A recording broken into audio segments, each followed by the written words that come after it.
All right, and we are live.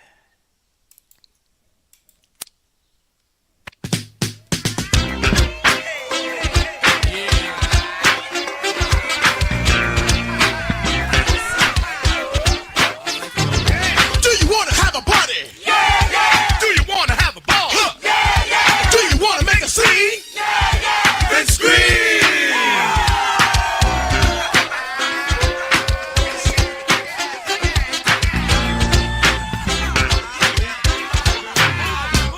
A showdown! It's all the way live. Between the Sugar Hill Gang and the Furious Five. Take your partner by the hand, get out your seat. We're gonna tickle your funk bone with our beat. I got the rhyme. I got the face. You got the time. We've got the place. So stop. Look, check out the name. Sugar Hill's going down in the Hall of Fame. Got the voice that stops you in your track to put the wiggles Up and down your back. with the prize in your cracker jack. Sugar Hill with the funk attack. We got style, finesse, and savoir-faire. All the ladies think that we're debonair. We don't take no job. We don't take no mess. Wait a minute, that had to be the coldest line in hip hop history. Sugar Hill. Wait a minute, they say, what did he say? With the prize in your Cracker Jacks, Sugar Hill with the funk attack. The Sugar Hill Gang, and we're the best.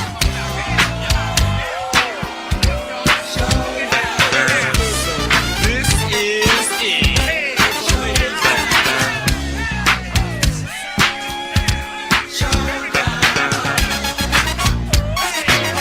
To the rhythm of the party people. Just gather around. Cause the fire's getting ready to have a showdown. So pick your weapons. Whatever you choose, we don't need none, cause we can't lose. We got the hot beat beat For the big bang bang. gonna fight All all night night with the Sugar Hill Gang. And you know who's gonna survive? The Furious 1, 2, 3, 4, 5. Hey, we're bad, slick from the Bronx. We're gonna prove to the world that we got fun. We got a rhythm with a twist that you can't resist. We got the lips, got the ladies just love to kiss. We got the class. The sad, razzle-attack. We got the grandmaster. DJ Flash. So if you wanna hear the best of this hit time, Say showdown!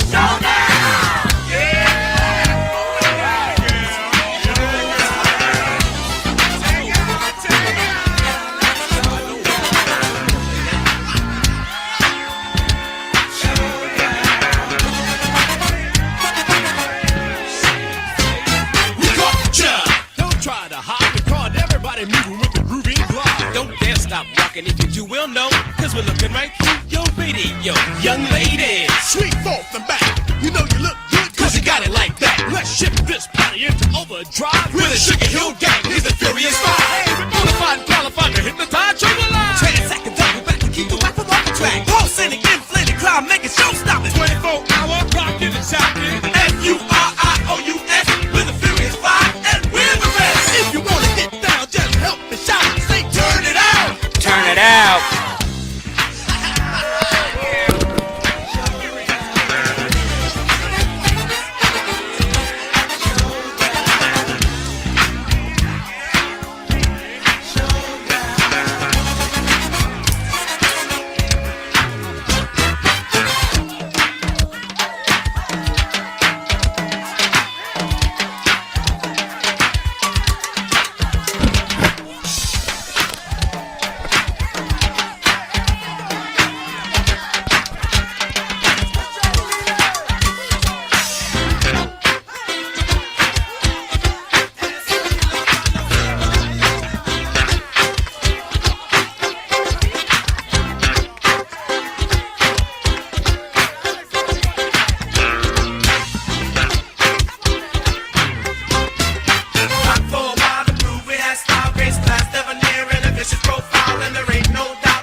There's no one sweeter than the Master G. From the north to the south, the east and west. Big bang, baby doll, I am the best. I got a smile that'll work me like money in life, and I go by the name of Wonder Mike. So forget about your problems, throw away your bills, because you're being possessed by the sounds of Sugar Hill.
Oh yeah, yeah, yeah, yeah. So look here, family.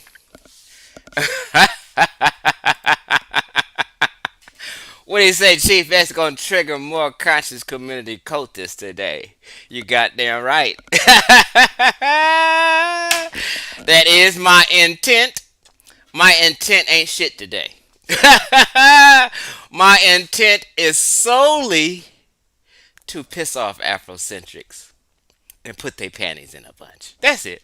I just came here to be messy, but I'm being messy with some reality and the truth, right? So I had to play a little old school Sugar Hill, right?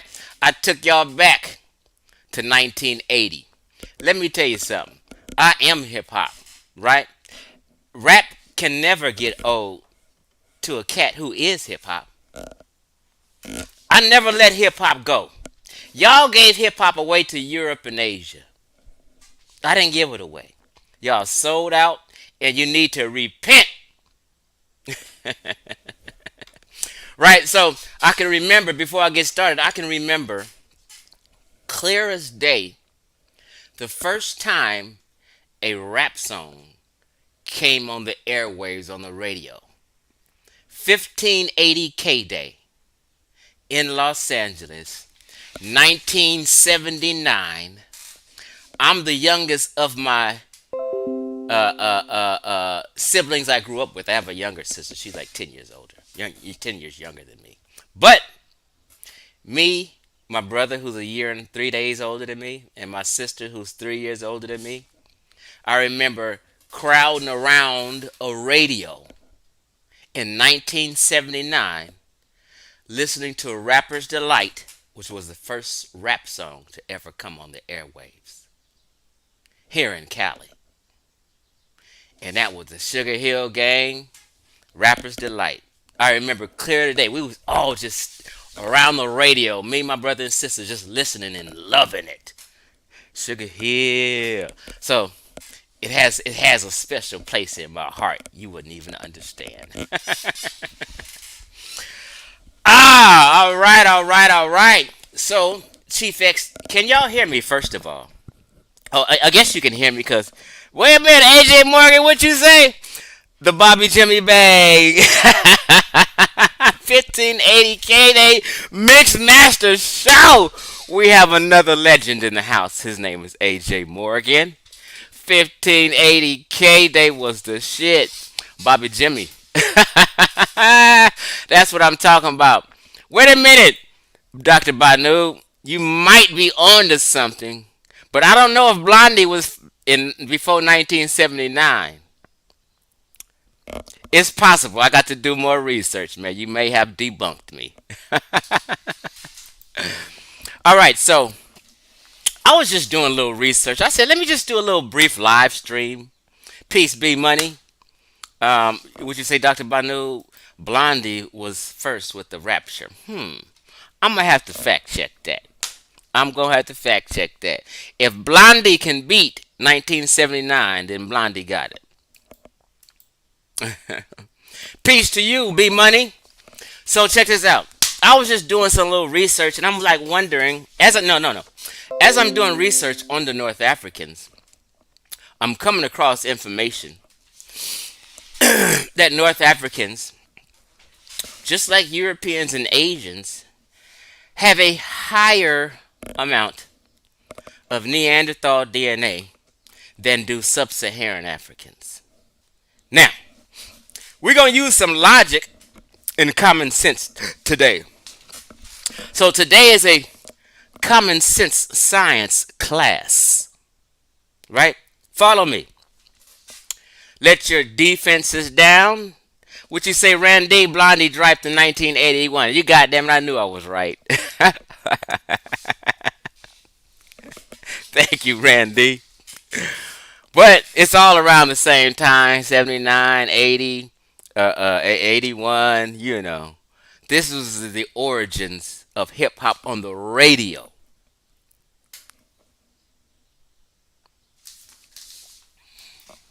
Okay. So, as I'm doing this, I'm reading a lot of information on North Africans having more Neanderthal, archaic human DNA than sub Saharan Africans.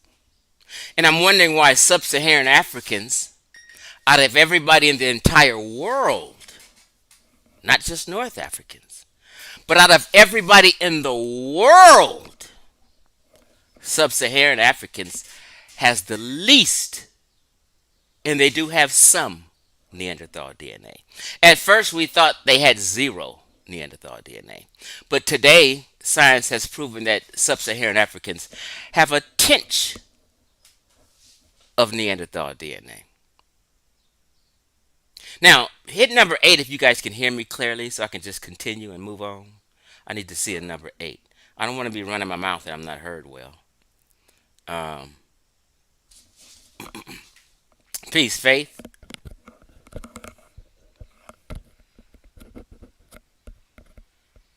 All right, all right. I see the goddamn it, armchair philosophers quick pulling that gun out the motherfucking holster. He be on it. Appreciate you.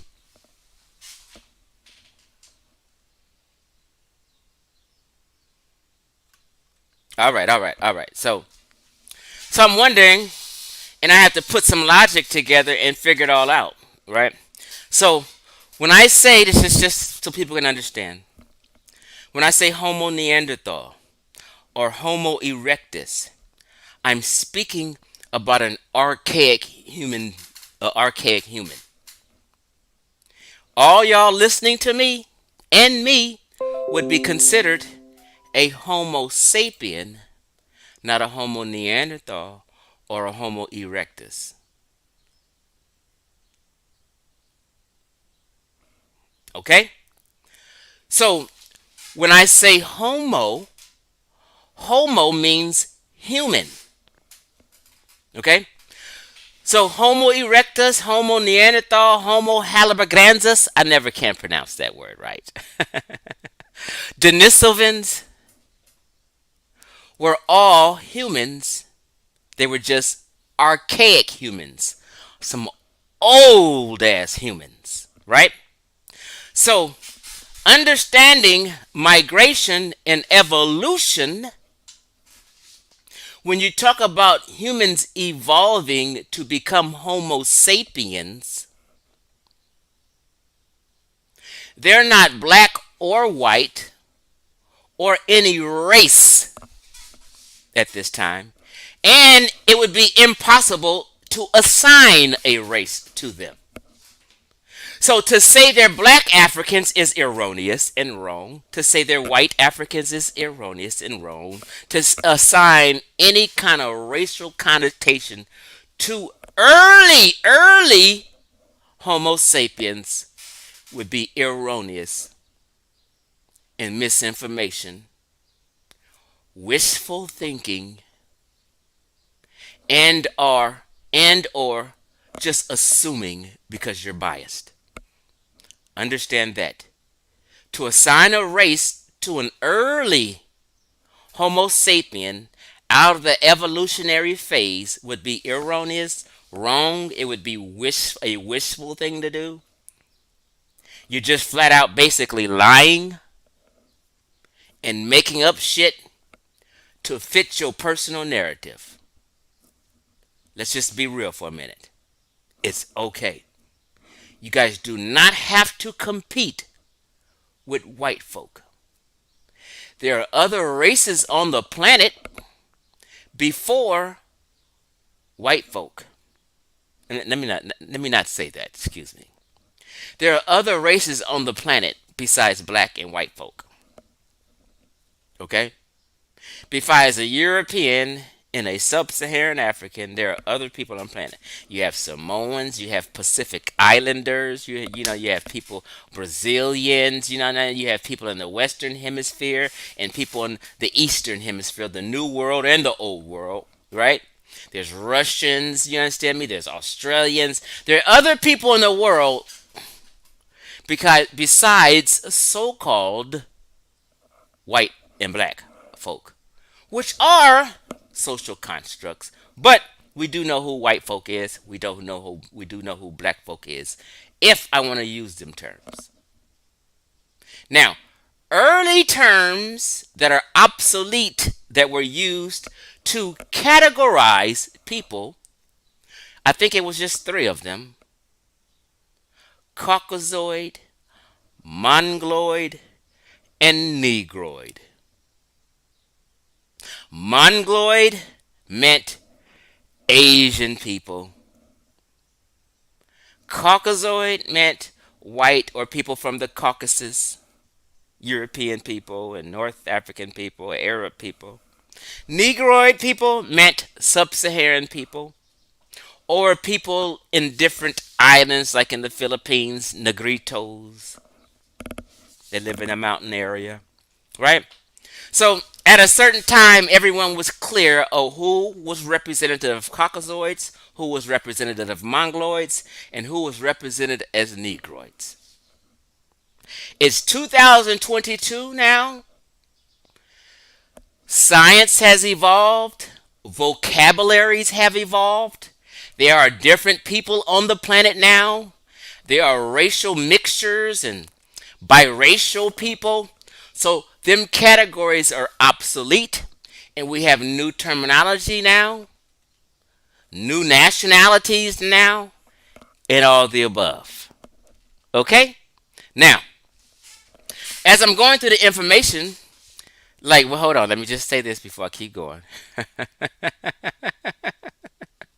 Where is that? Where's the comment at?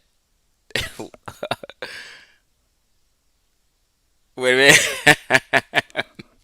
Armchair philosopher knows Chief X and Chief X intent.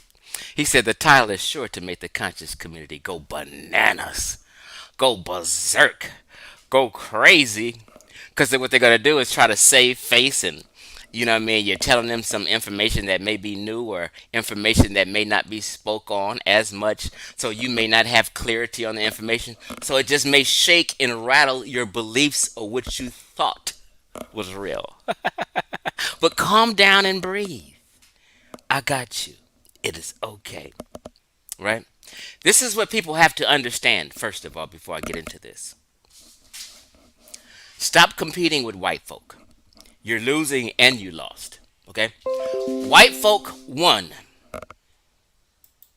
They kicked ass all around the goddamn world, colonized, just like everyone else was trying to do it. But white folk were at that time just were better at it. You had all over West, Central, Southern Africa. You had Africans warring with other Africans, invading each other and tribes and fighting and kidnapping and doing all kind of shit before the white man, before the Arab.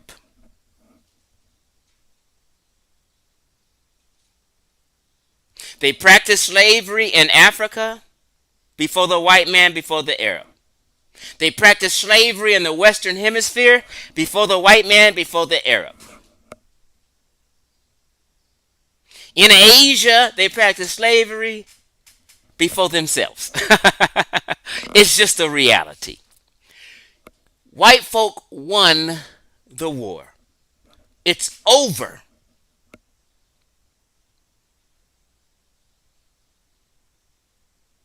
They kicked ass and colonized better than other people did. Africans, specifically sub-Saharan Africans, just didn't have ships. They didn't have the technology to build ships that can become seafaring vessels. They only had like lightweight canoes that could sail the coast, seas and lakes and things close by them. If they had ships that were able to be seafaring and reach other nations and places, they would have done that and they would have colonized, invaded, and grabbed people up for slavery, just like everyone else did around the world. Just like in the Mediterranean world, in North Africans, Barbary slavery. Let me just do this real quick. Hold on.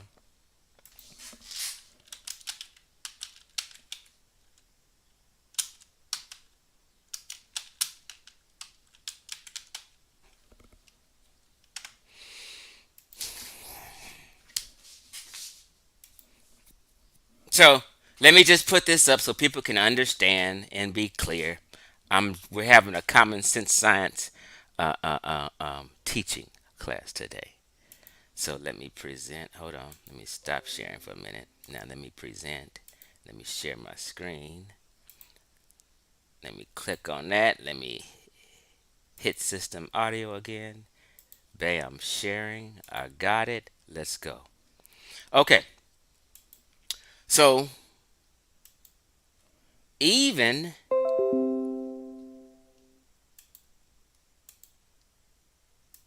slavery was not specific to black folk. Slavery had nothing to do with race. Slavery had to do with more powerful nations conquering what it would be so called a weaker nation. Humans are just like that. Humans are bullies. Bigger nations invade smaller nations. Okay? This is why the Ashanti tribe was the biggest slave trading tribe in Ghana. They were a bigger tribe, pouncing on smaller tribes or less fortunate tribes. So even the Barbary slave trade, right, was a slave trade involved slave markets on the Barbary coast of North Africa, which included the Ottoman states of Algeria, Tunisia, Tripolitania, and the independent Sultanate of Morocco between the 16th and 19th century, which was the same time period that the transatlantic slave trade was going down, was in the 16th and the 19th century, right? 16th and 19th century. They didn't give a fuck who you was. It wasn't about race. It wasn't because you was black. It had nothing to do with that. Motherfuckers was just trying to come up in bigger nations, pounce on smaller nations. Stronger nations colonize weaker nations. It's just a way of humanity. Okay? The Ottoman states in North Africa were nominally under Ottoman. Okay, so it says European slaves were acquired by Barbary pirates in slave raids. They didn't give a fuck if the European was in their face and they can capture and they can be a pirate and colonize the goddamn ship, take everybody goddamn off. You know what I mean? And enslave them. You know that's what the fuck they did. Okay.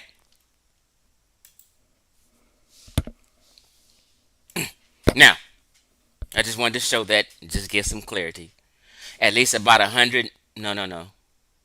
I think the figures are 2 million white folks, Europeans, that were enslaved on the Barbary coast by North Africans who seen European ships coming out of the Mediterranean. They would be like pirates and bang on them. Period. Okay?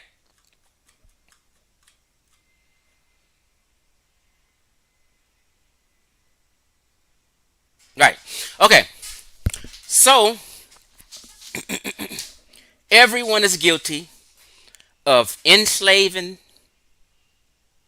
or being enslaved. So white folk just happened to win and done it better. They had better technology, better shipbuilding technology, and they divvied up Africa, colonized America, set up a new country in America, 1776, and was just running shit. The war is over. White folk won. Now, we're here as black Americans. It's over. It's nothing you can do about it. What they say, if you can't beat them, join them. And that's just what the fuck we doing right now.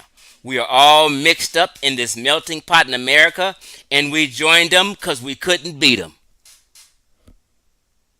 Now we're all one American culture. You can't do nothing new. All land around the world is taken,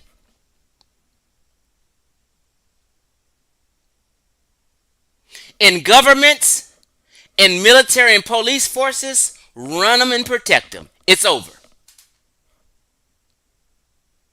You can't start a nation within a nation. It's over. Anything in the boundaries of the USA is under USA control and power. You can't start another nation within another nation. You're under the jurisdiction of the United States of American government, period. This is the reality. Now, America's a melting pot. Even if you move somewhere else and repatriate, you're just moving to another country that's already set up and it won't be yours. It's over. The civil war for control of land and resources is over. We lost.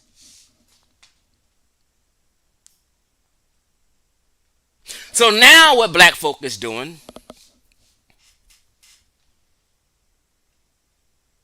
let me just say this. So if you want change, take over what is already set up and established. Push all your kids to join to become law enforcement. And we patrol our own neighborhoods. You have some cities where there's a black mayor and a black police chief. We run our own shit. As Americans, black Americans, white American, whatever you are, you're still an American. You're equal.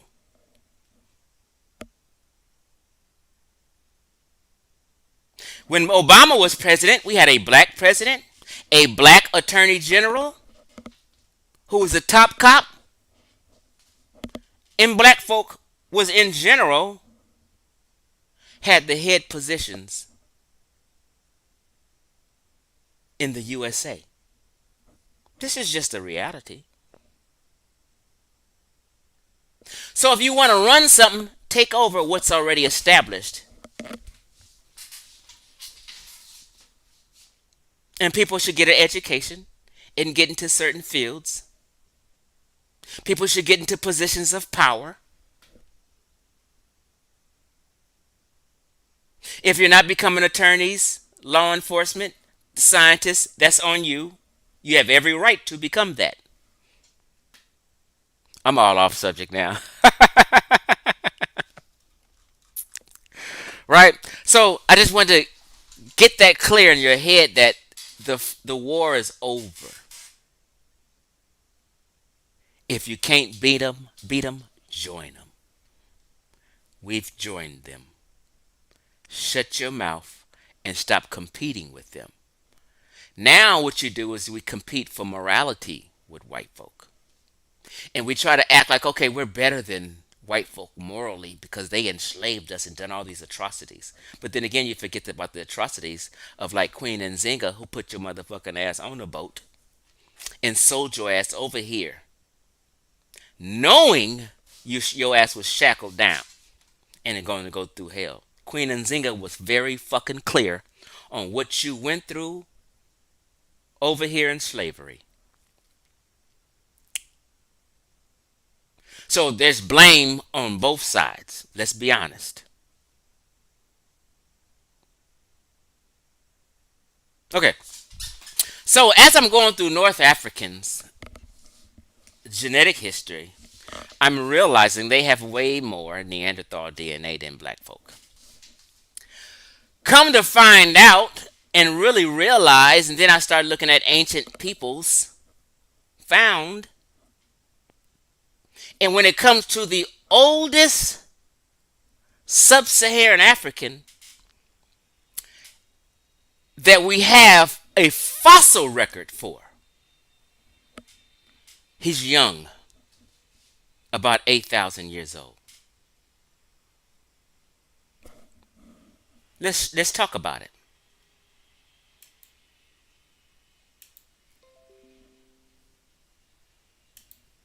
Let me see that I pulled up this hold on. Bear with me, family.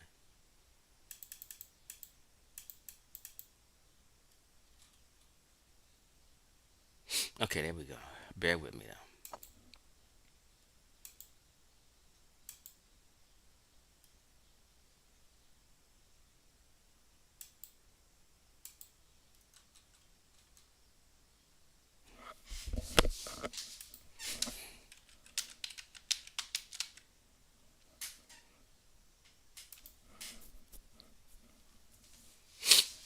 One second, yeah, I'm coming right now.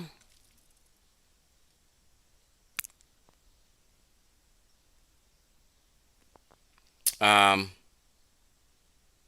okay, there we go. Let me share my screen now. I found it.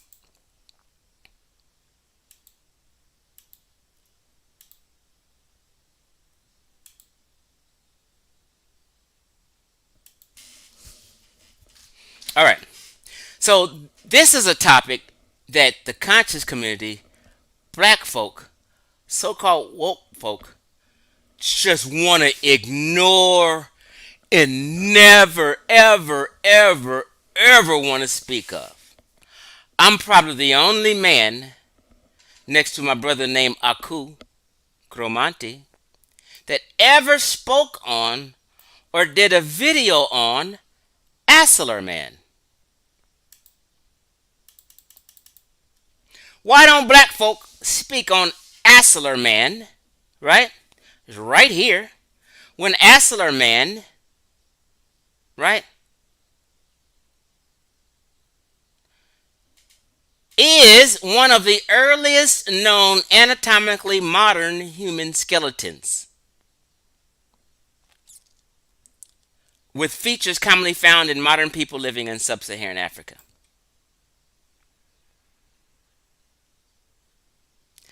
Asler Man basically is the oldest sub-Saharan African found, right? And what does it date? Asler Man remains as being between 9,000 BP and 7,000 BP.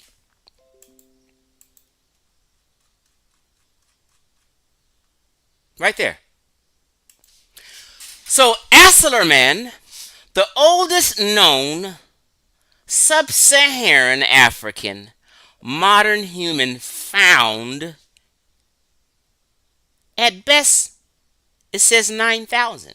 Now Chief X didn't say this. This is what science says.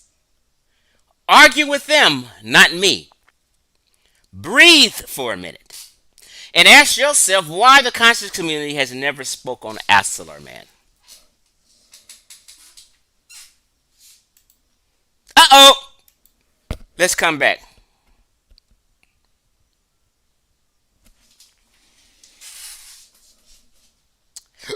Calm down, people. I know no one came at you with this, but it's a new day. Here's the thing. People are competing. I want to be the first human. I want to be the first human. Everyone cannot be first. It's okay. Breathe.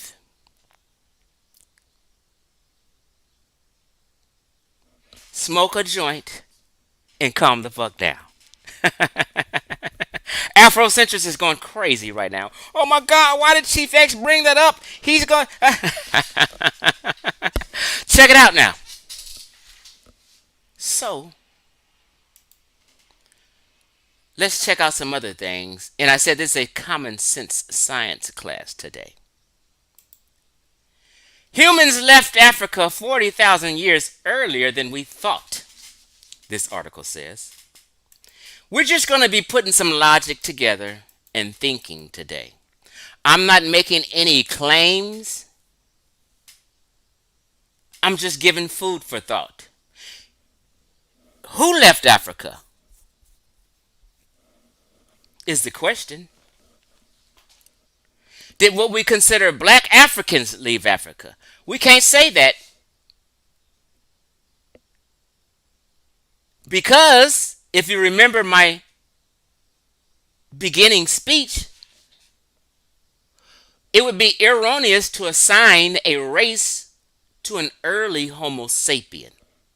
So to say they're black or white would be assumption at best. Now, at best, people can come up with is studies of melanin in skin studies. That doesn't prove if a person is black or white, it just proves amounts of melanin. That's it. And as we know, there's Cambodians, there's Vietnamese people, there's Filipino people, there's Native American people with more melanin than me and a lot of you African Americans. So melanin don't prove anything. DNA is our best bet. So let's talk for a second. Humans left Africa 40,000 years earlier than we thought. An early modern human fossil from a cave in Israel have been dated to around 180,000 years ago. Now, that's a fossil record way, way, way, way, way, way earlier than a sub-Saharan African's fossil record.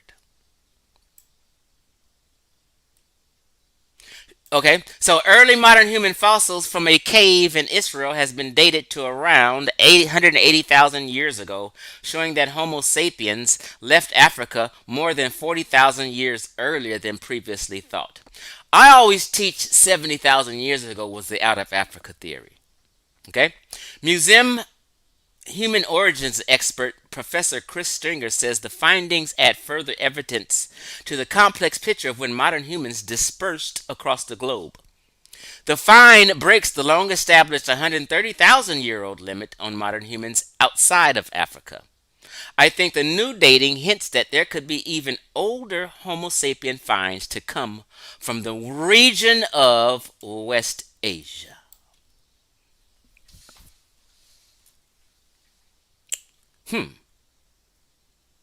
Let's read that again.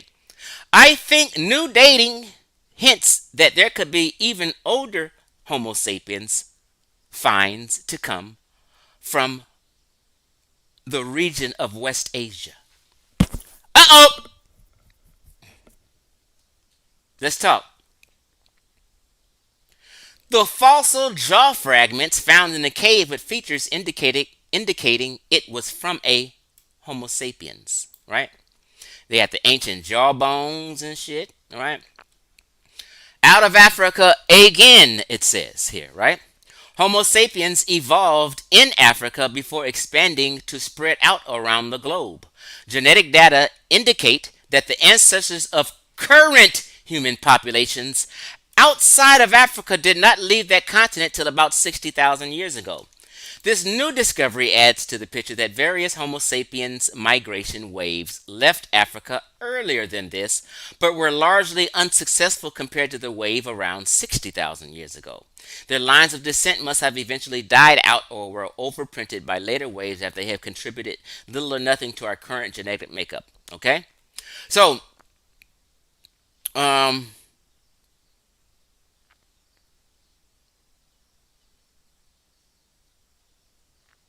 okay, so let's move on to another piece in the article. This is food for thought, right? Now, just so you know, this is a Nature Reviews Genetics. It's a legit scientific article, okay? So let's just go through it a little bit and let me blow it up so we can read. So the title of this article says, There and Back Again, Ancient Genes Reveal Early Migrations. Okay. Previous studies have shown that modern Europeans, Asians, and Americans carry what? Neanderthal DNA in their genome as a result of interbreeding between Homo neanderthals and Homo sapiens. It says previous studies have shown that modern European, Asians, and Americans carry Neanderthal DNA in their genomes as a result of interbreeding between Homo neanderthals and Homo sapiens. Okay? Now, a study in cells suggests that these sequences may also be present in modern Africans owing to a previously undescribed migratory events. So these modern Africans that they're talking about is mainly North Africans. And North Africa has never been black Africa. Okay? Now, um,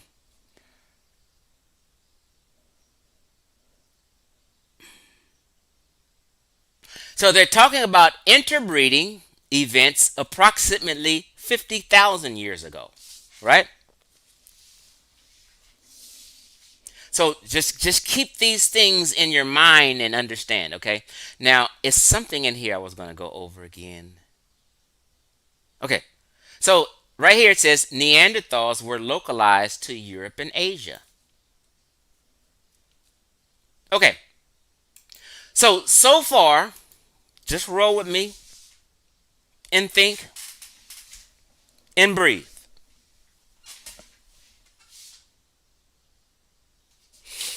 So far, you have North African populations, which are not black African populations. You have European populations, you have Asian populations that have way more, and I haven't got to it all yet, but we're going to get to it. But people already understand this. Have way more Neanderthal DNA than sub-Saharan Africans.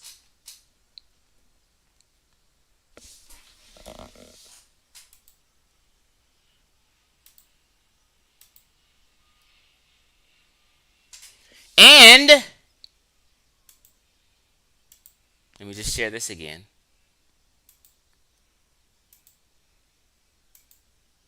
Neanderthals were localized to Europe and Asia. Hmm.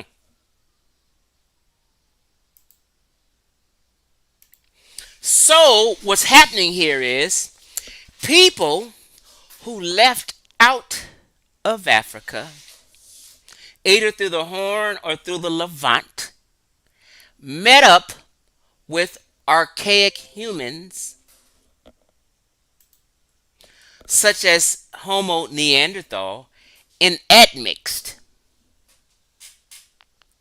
Eventually, Neanderthals became extinct.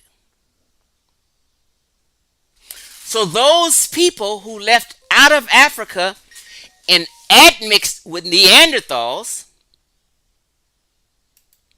over thousands of years in time and shit. Like, let me just for clarity, people think migration is people just walk. No, no. Migration happens over time. Like, I maybe live here, and then someone may move 100 yards next to me. Babies and shit are born, and new families and other families may move 100 yards away from that family. And then eventually people and the humans migrate and expand to colonize the entire earth.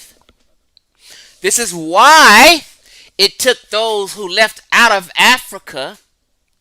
They eventually reached Australia 25,000 years later. Are we understanding? And it's why they call the Australian people and Tasmanian people Aboriginal people or Aboriginal Australians. It's not a term for Africans.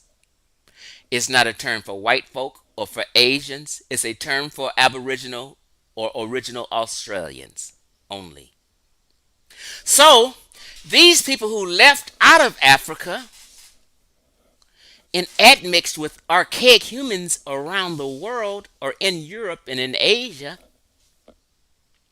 eventually over thousands of years, people are going in and out and back migrating and migrating out and back migrating and migrating out for thousands of years. And the reason why North Africans have way more Neanderthal DNA than sub-Saharan Africans. This is a common sense science class. In general, sub-Saharan Africans may not have even been around during the Outer Africa theory phase. If we're a newer human being,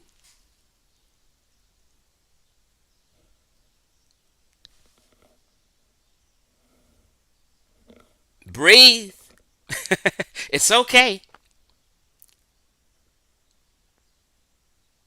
So, using more logic and common sense, when you go outside of Africa and you think about the rest of the world, which is Europe, all of it, the Caucasus, uh, uh, uh, West Asia, Central Asia, East Asia, uh, uh, um, all the Pacific Islands, Australia.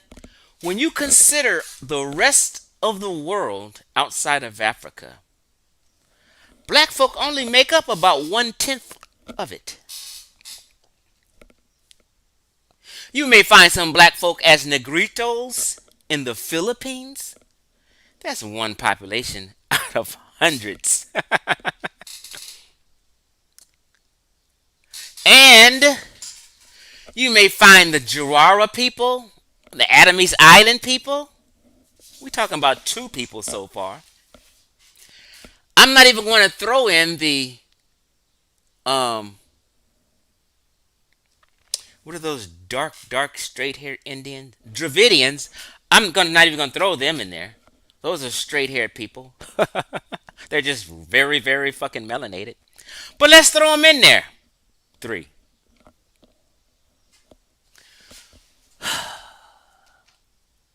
And since we're not indigenous to those lands and never set up camp where our culture was born there, I'm trying to think hard. So far outside of Africa, we have the Negritos in the Philippines. We have the Jarawa people on Adamese Island. They're Asian, by the way. They have no sub-Saharan DNA. Let's throw the Dravidians in there. And we'll throw in some people in Melanesia. Bam! 4 groups. But the people in Melanesia are melanated, and you'll have from kinky to straight to loose curly, so we'll just give you one. So 4 groups that are outside of Africa that would be considered or thought of in people's mind to be black. This is 4 groups out of about fucking 200 groups. Just on the common sense thinking of that, the people who left out of Africa more than likely were not kinky haired black folk. Boom, B Money, okay, we'll throw Papua New Guineans in there. Although I wouldn't consider them African descendants. We're going to give it to them. Well, give them a couple more. Give y'all 6. You still fail in comparisons to 100. You're talking about all of India, basically. China is huge. Japan, Kazakhstan, Iran, Turkey, Saudi Arabia, Indonesia, Mongolia, all of Russia, and the Caucasus. Listen here. Black people are a serious minority outside of Africa. Even the entire Western Hemisphere is not you. Until the slave trade, then you came over there. So sub-Saharan Africans has always been geographically isolated from the rest of the world. Oh, you don't think so? Let's talk.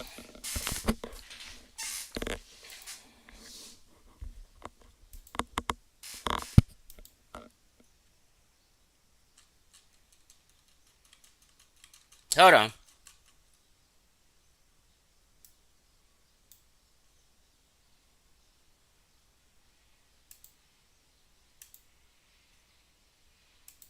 Let's talk real quick.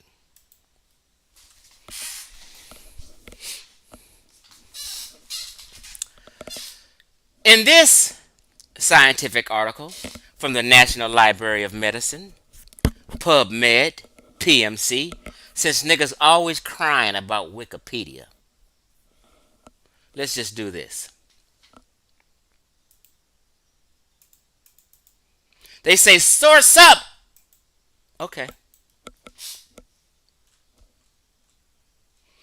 So right here it says North African populations carry the signature of admixture with who?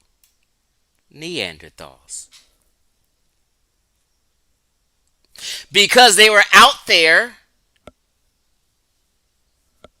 No, excuse me. Because of back migration populations, make sure that North African populations have Neanderthal DNA. Okay? Let's roll. One of the main findings derived from the analysis of Neanderthal genome was the evidence for admixture between Neanderthals and non-African modern humans. Think about that. An alternative scenario is that ancestral populations of non-Africans were closer to Neanderthals than Africans because of ancient population substructure. Thus, the study of North African populations is crucial for testing both hypotheses. Oh, they did the DNA on this to figure it out. We analyzed a total of 780,000 SNPs in 125 individuals representing 7 different North African locations and searched for their ancestral derived state in comparison to different human populations and Neanderthals. We found that North African populations have a significant excess of derived alleles shared with Neanderthals when compared to sub-Saharan Africans. Okay? Listen, family, calm the fuck down. We found, that means the scientists, that North African populations have a significant excess of derived alleles shared with Neanderthals when compared to sub-Saharan Africans. This excess is similar to that found in non-African humans, meaning people outside of Africa, a fact that can be interpreted as a sign of Neanderthal admixture. Furthermore, Neanderthal's genetic signal is higher in populations with local pre-Neolithic North African ancestry. So there's pre-Neolithic North African ancestry. Therefore, the detected ancient admixture is not due to recent Near Eastern or European migrations. And what does it say here? Sub-Saharan populations are the only ones not affected by the admixture event with Neanderthals. They're not saying sub-Saharan Africans don't have no, absolutely zero Neanderthal DNA. They're saying that sub-Saharan populations are the only ones not affected by this admixture event with the Neanderthals. Meaning, the leaving out of Africa and admixing and coming back into Africa. Sub-Saharan African populations are not affected by that kind of event with Neanderthals. I'm sorry.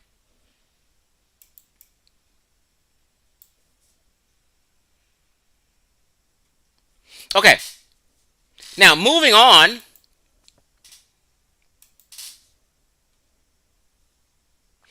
Even the Khoisan, who look different, and some say they have these Asian eyes, and they got these Asian eyes. It's because they're different. The Khoisan people. They're an ancient people, right? They got a lot of their. Let me see. The Khoisan have more Neanderthal DNA than the rest of the continental. Sub-Saharan Africans. Why? Wait a minute. Am I sharing my screen? Okay, I am. Because they have some ancient lineages that come from a back to Africa migration, right? So they have, where is it at where I can just make it plain to you guys? They have a lot of Eurasian DNA. Let me just find the point that makes it plain. Hold on, y'all. Um,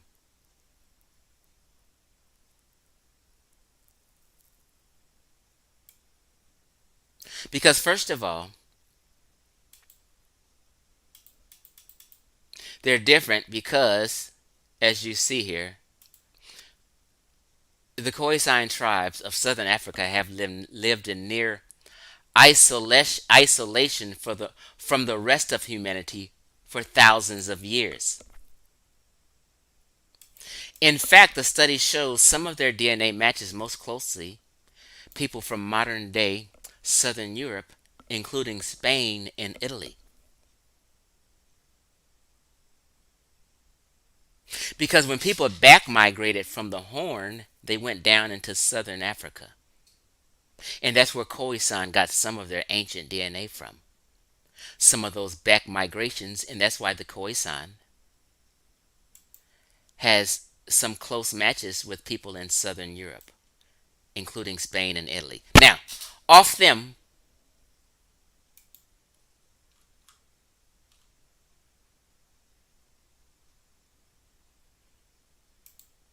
where did I want to go? Hold on. Okay, now here we go. This is talking about a racial reality. And people get on me for using the term Caucasoid. But in science, people understand what you mean when you say Caucasoid. Okay? And in some circles, it's still used, like it was still used here. And this is August 2020. It says Phoenicians and Moors were what? Caucasoid, which they were. It says Afrocentrics claims that Phoenicians and Moors were black, but most of these ancient samples from colonies in Iberia are a mix of North African, Levantine, and Southern European. Let me just blow this up so people can see.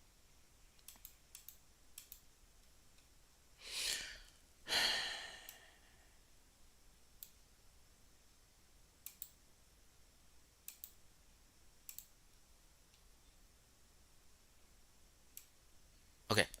Um, Phoenicians and Moors. Okay, so a Moor is an Arab or Berber in northwest Africa who are Muslims. Okay. Afrocentrics have claimed that Phoenicians and Moors were black, but most of these ancient samples from colonies in Iberia are a mix of what? North African, Levantine, and Southern European, clustering very close to Europeans because North Africans are what? Caucasoid. So North Africans are Caucasoid.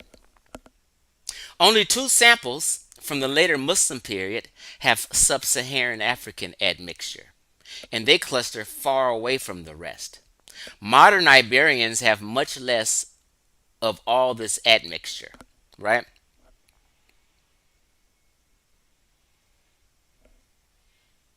Um,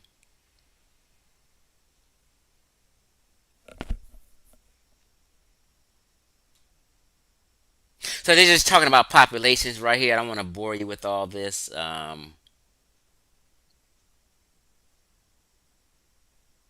Iberian Iron Age populations and harbored ancestry from both Southern European and North African populations, as well as additional Levantine related ancestry that could potentially reflect ancestry from Jewish groups. Okay. Um, these results demonstrate that by the Roman period, southern Iberia had experienced a major influx of North African ancestry, probably related to the well known mobility patterns during Roman Empire or to the earlier Phoenician Punic presence. Okay, let's just move on. Now, here's an article, not an article, well, it's a piece written in 2019. The person used Caucasoid in 2019. Chief X using Caucasoid isn't far fetched. Listen, ancient DNA has confirmed that ancient Egyptians were Middle Eastern and not sub Saharan African. This was already suggested by earlier genetic studies that found North Africans were the result of what? Back migrations from Asia. North Africans were the result of back migrations from Asia. So, this back migration talk is right with us again with people in North Africa.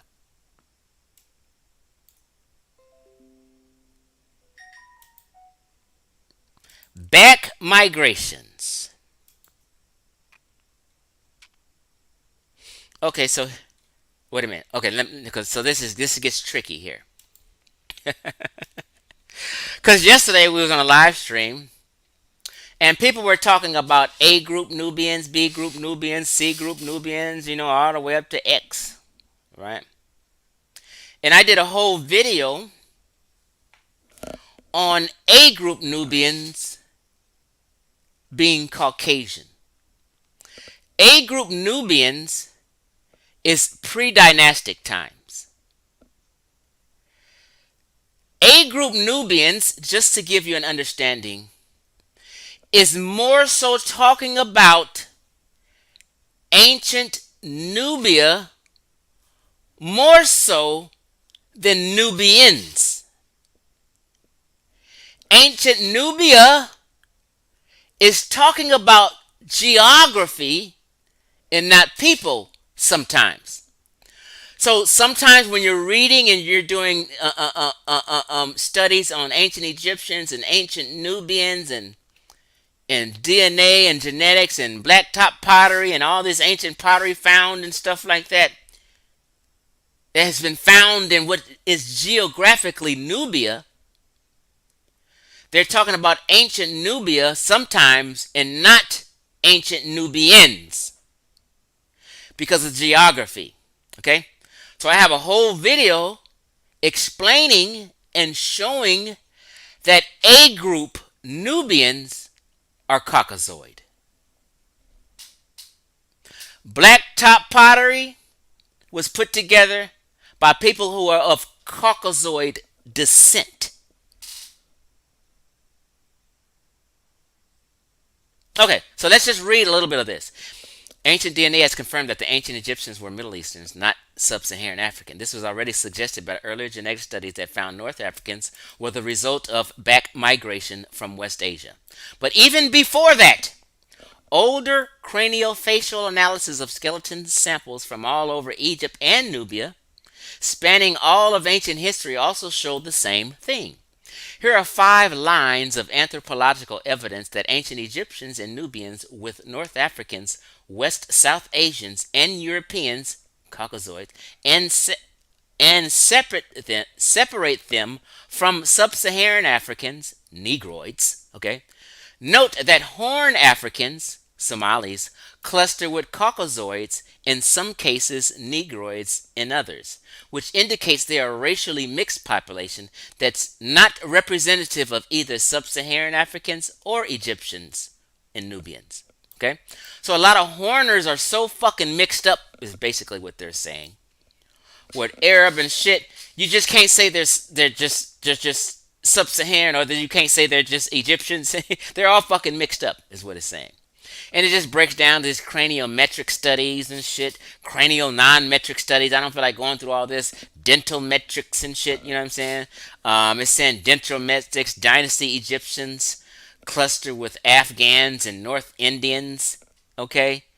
The dental metrics. You know what I mean? They have other ways of figuring out population genetics, right?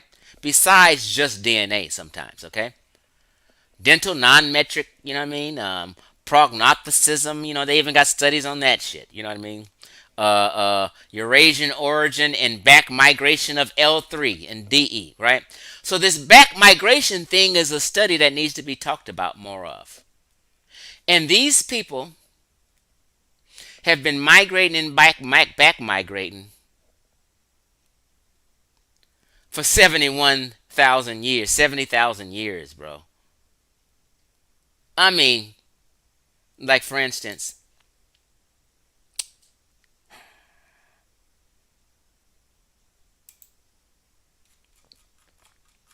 hold on, y'all. For instance, Nubia gets very confusing because Nubia has so many goddamn tribes. Hold on, I'm trying to find something. Hold on, y'all.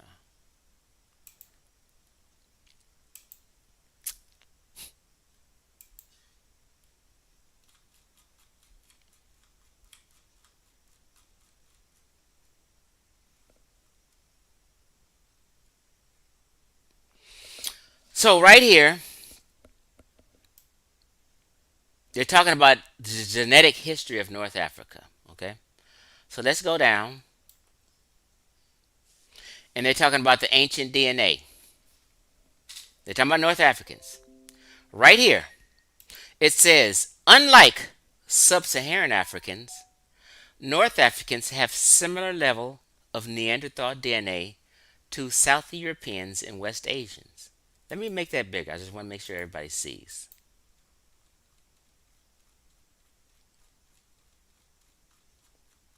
Did I pass it? Okay, here we go. Ancient DNA. Unlike sub-Saharan Africans, North Africans have a similar level of Neanderthal DNA to South Europeans and West Asians, which is pre-Neolithic in origin. Listen, family, the North Africans been there way before a sphinx was even erected. Okay, the Egyptian population and the North African population has never been black Africa. Listen to what I'm telling you. Rather than via any later admixture with peoples from outside of North Africa during the historical period, it was found that modern North Africans derive mainly from a back to Africa population from Eurasia from before 12,000 years ago, prior to the Neolithic migrations, but more recent than 40,000 years ago, which seems to represent the genetic discontinuity with the earliest modern human settlers of North Africa, right? So modern North Africans derive mainly from a back to Africa population from Eurasia from before 12,000 years ago.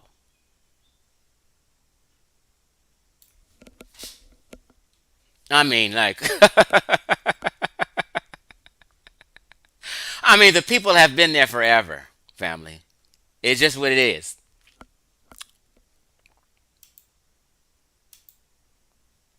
So now, let me come back.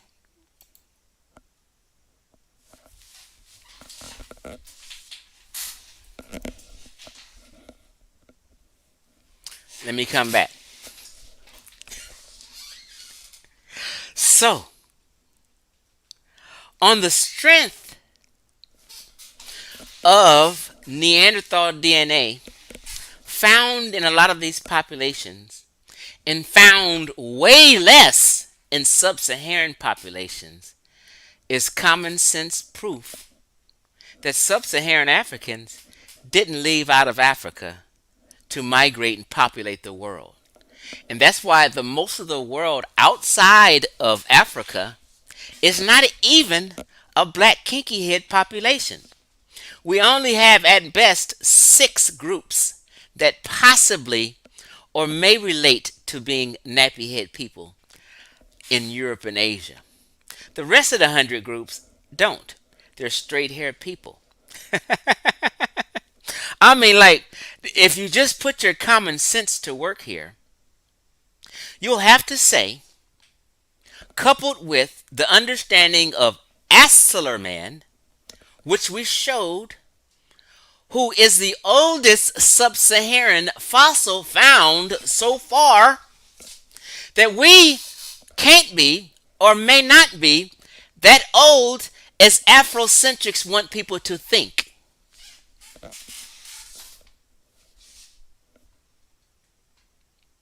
This is a confusion. So in black folk mind, when they hear African, in their mind they had no clue until Chief X came on the scene that North Africa was never black Africa. They're thinking the entire continent is just black nappy head people. Nope. This is why Africa has the greatest genetic diversity. There's different people on the planet.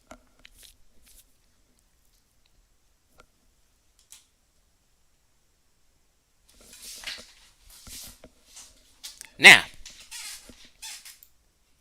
what I will do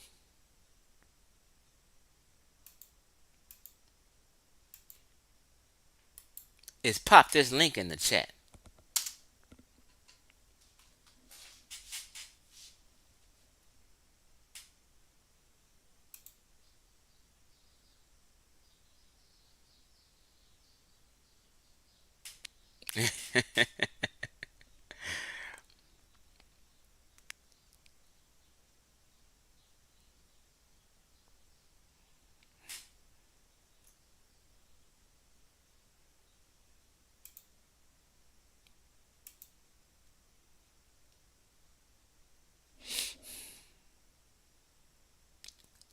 I'm just going through a few comments, y'all.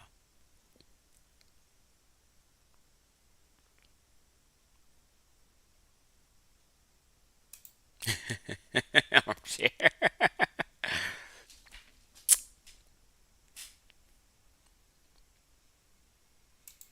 Exactly, Squally Vision.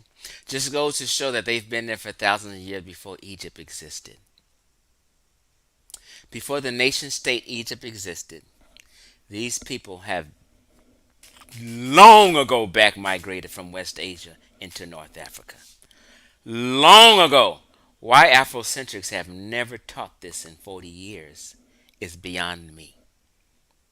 You guys have been fucking with subpar teachers way too long.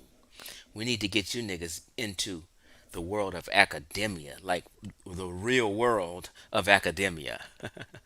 Because what Afrocentrics have been spewing is not the real world of academia.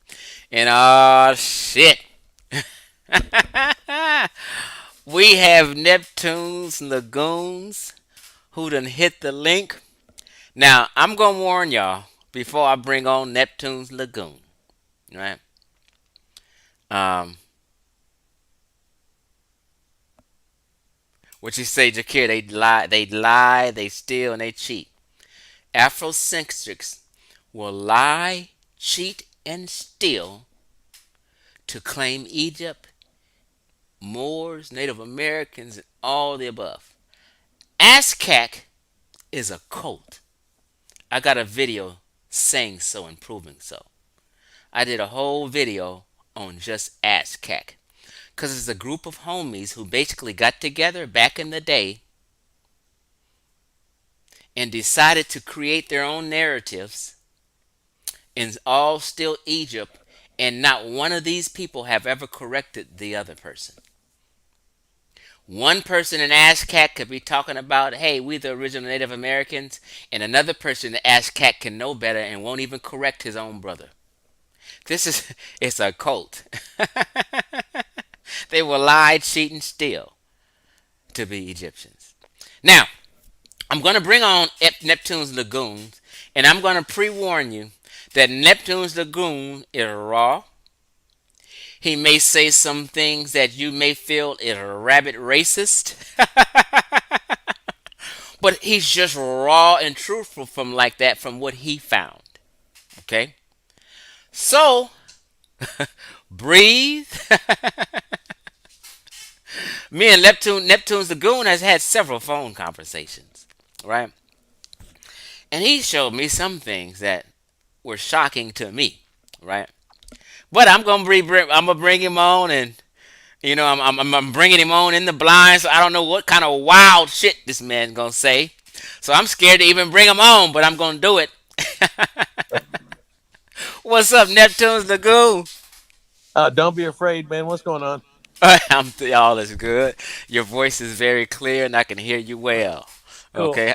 Have you watched the since I started? Have you watched this full thing since I started? Yeah. What do you agree with it, or how do you feel? What do you want to share? Yeah, I agree with it totally. From my findings, just straightforward, look at this from a third person point of view. You and I are aliens from the planet Zenthar, and we're just checking out this planet called Earth, and we're looking at it.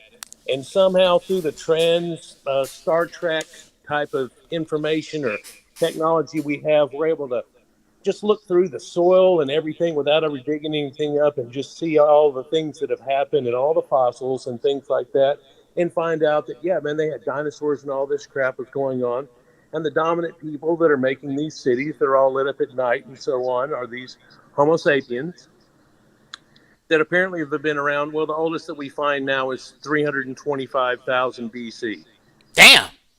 That's at Jebel Irud. It's a cave in northern Morocco, and it's a pre-proto Caucasoid, if you will. It's not doesn't look like a white person. That doesn't happen until about well, all the archaeologists they fight on whether it's 180,000 years or 120, where they see a Caucasoid and they go, today you'd see him and you would know the difference. Yeah. And it's around that time, and I believe that was East Africa is where they found that at. So even in your video that you showed recently, and I showed in one of my things, and Egyptologist Seven even put it in one of her vids. Kita shows that he at the end of that, there's a black guy asking like, "When did white people show up in Egypt?"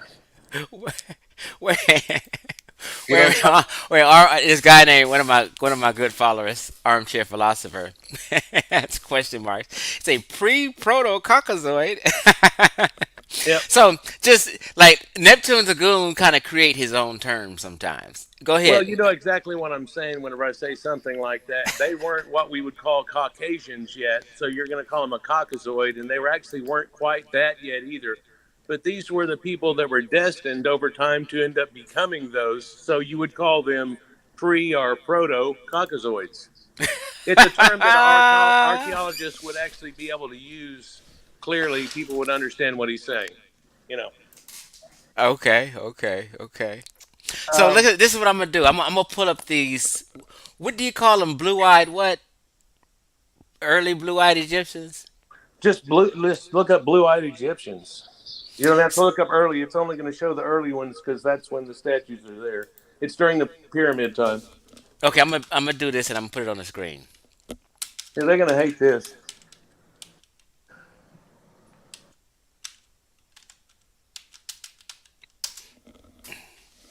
Wait a minute. Wait a minute. Wait a minute. Is hold on. Let me just share my screen real quick. You probably want to go to DuckDuckGo or I should have went to DuckDuckGo, yeah, but we have a few here. Um, now, can you see the screen? yeah, Do you see some images of blue-eyed Egyptians and blue-eyed artwork and ancient artwork? yeah. Let me try to pull it up on the bigger screen here so I can do it separate and I don't have an echo back on it. But that guy over to your right is known as the seated scribe. You call him the seated scribe? Yeah, and that's kind of a stupid nomenclature because all the scribes they show in the old statues were seated usually in this position that looks like a lotus position or Buddha type thing. And then they've got a little tablet sitting in front of them and they're in a writing position. And they talk about how this guy is very attentive and that his family passes it down to father to son, that they actually come from nobility. So one of the pharaohs and earliest are the nobility. They're the uncles and aunts and so on, and then their kids, and they were the nobility here of it. You see those crystal blue eyes, though, right? Yes. They're made from a clear crystal, and they still don't understand. This is an anomaly. Like they say, how do they cut the stones with just copper and all that bullshit? The, Another anomaly they rarely talk about is that these crystal blue eyes are made out of a piece of crystal and they've been ground down to exactly like a lens. It's convex like a human's, just a real lens. And then they're encased inside a white granite that they found that has little pink veins in it, so it looks like the white part of your eyes. And they put a little socket in it with a drill, and then they put a little piece of bitumen on a dot right in the center of it, and then put that crystal blue eye on it, and the eyes follow you around the room. That's a trip because these eyes, these blue eyes, and I've done a little look into it, but not much. I need to do a little more. They look so fucking like clear and real. Do you know what I mean? Like That's what I'm saying. Yeah, yeah. Can okay, you so imagine whenever he was painted up and not all dingied up, how he actually would? You might walk into the room and see him and think that he was sitting there. right.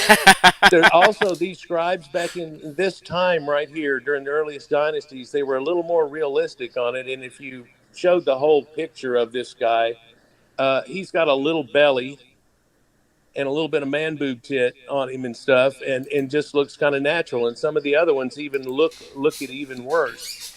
But let's look at a few other pictures. Okay, so let's Go ahead. break this one down. Wait a minute. Can you see it? Wait a minute. I gotta pull it up on my thing here. Let's see. Hold on. Let me do it like this. Let me save this image. Let me open it here. Can you see this?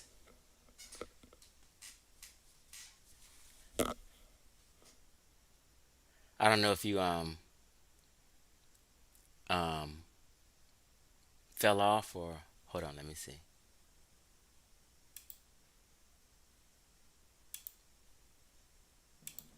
Oh, I brought you back. All right. Can you hear me? Yes, sir. Okay, so I'm gonna put this on the screen.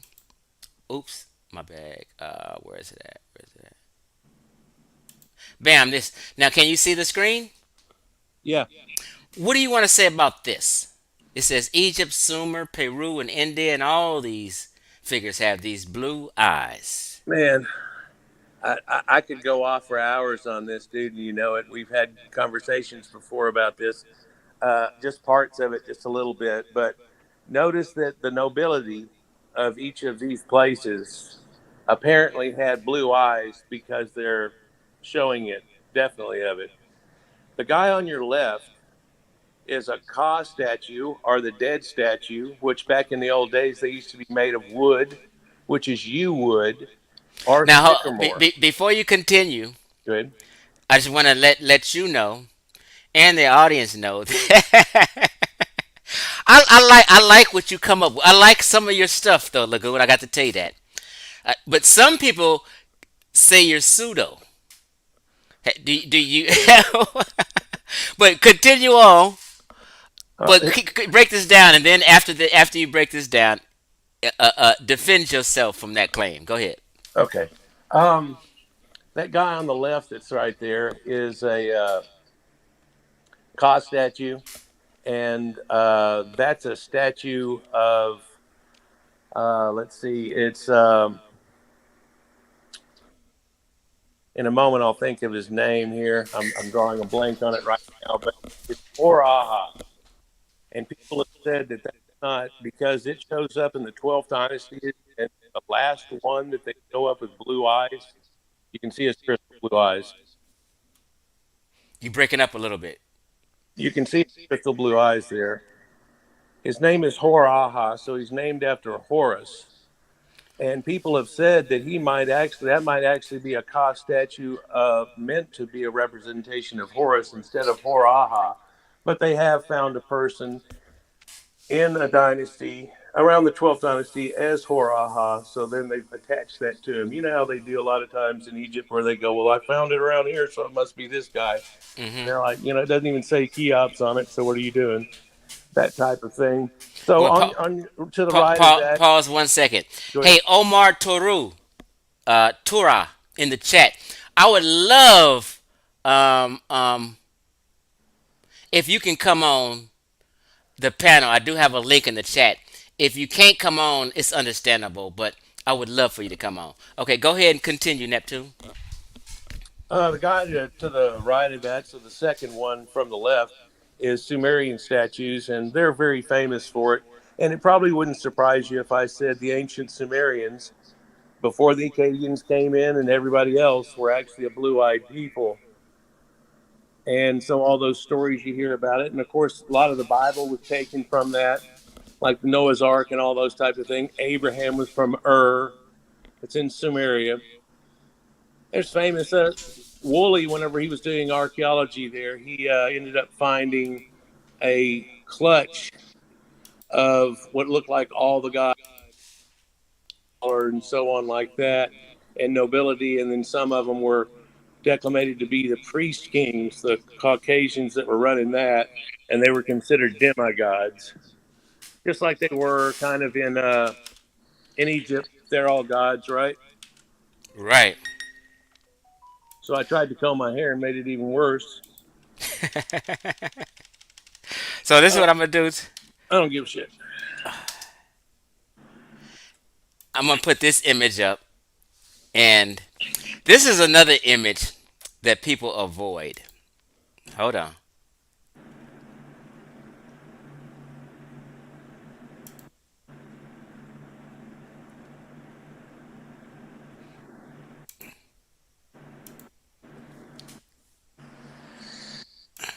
Okay. Uh.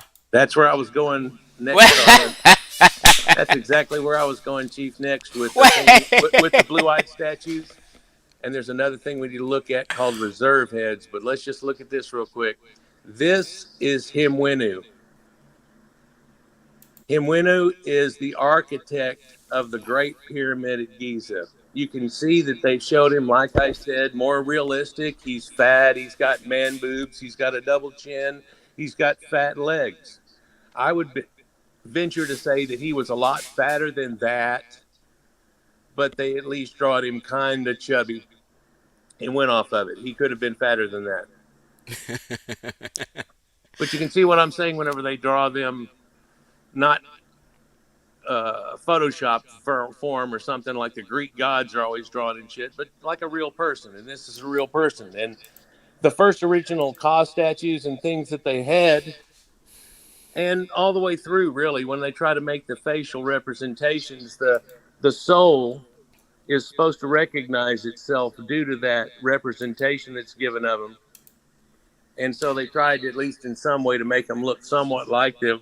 And you look at the pharaohs and you go through it. If you look at a bunch of them, you can tell they all look similar because they've done this similar thing to try to make you look like an idolized image of Osiris back in the day. So just for people, because a lot of people in this community has never spoke about Himinu. I don't even know if I'm saying the name correctly.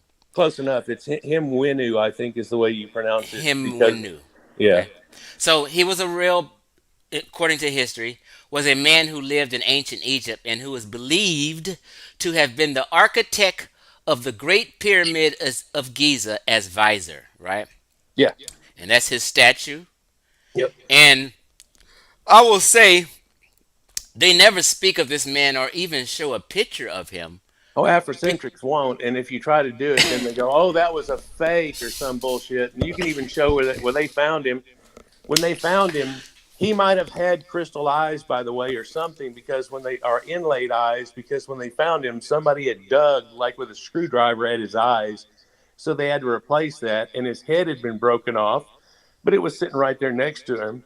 And there was a hole barely big enough for a kid to fit through into the tomb whenever they found it. And they stuck the camera in and took a picture before anybody got in because they had to bust into the tomb more and stuff. So it's all documented and stuff. They want to try to discount things and stuff. But, you know, the wall that you can always put up, hey, look up reserve heads. Reserve heads? Yeah, this is from the third and fourth dynasties, right during the time of the pyramids that we're talking about. Okay, let me do that.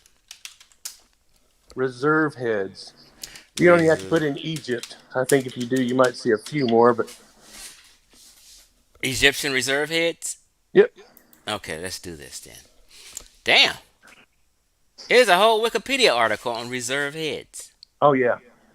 There's a What the lot of stuff that hell? black people avoid any of this stuff, and they try to stay with a narrative, and they show red ochre stuff, and they try to find one, and they Photoshop them to where they're darker, and everything. Just hey, now So let me just read what a reserve head is real quick. It says Okay. reserve heads, also known as magical heads or replacement heads. The latter term derived from the original German. Uh, okay, I'm reading parentheses. Excuse me. Reserve heads are distinctive sculptures made primarily of fine limestone that have been found in a number of non royal tombs of the fourth dynasty of Egypt, primarily from its reigns of pyramid building pharaohs Khufu and Khafre. Okay, while each Yeah. of these heads share characteristics in common with each other, examples may be more caricature than reflecting a true life appearance, the striking, blah, blah, blah, blah, blah, blah. Okay, but I just never knew about any reserve heads. But go ahead. Yeah, because nobody talks about them. So I don't know how many pictures are available there.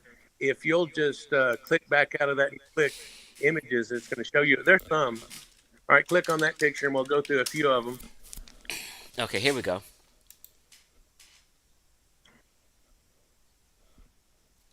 Now click on images. Just no, no, no. Just click images. I did.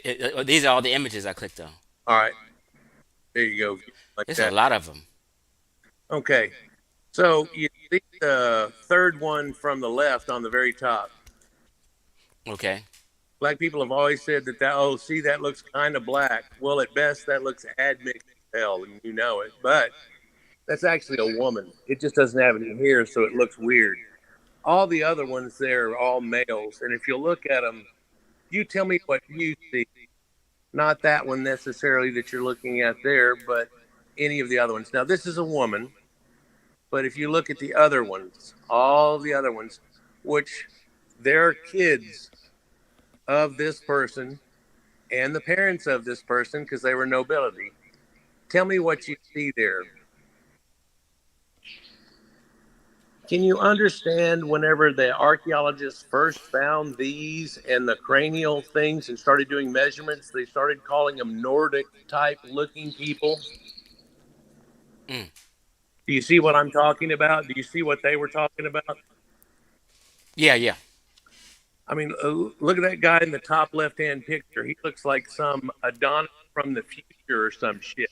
The top left one. Yeah. There's Yeah. one there. Like some Adonis in the future and some shit. Like It in says right here dozens of mysterious reserve heads were sealed in ancient Egyptian tombs. That's crazy. I never knew this shit. no, and you can bet that if they made a different representation of that guy, he would have those blue eyes. Would you think so? Say it again.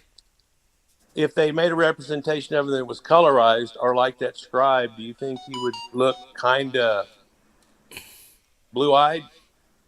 Yeah, yeah. I would say so, It's possible. that because him and you looks just straight like a full blown European. He doesn't even look like he's from the Caucasus.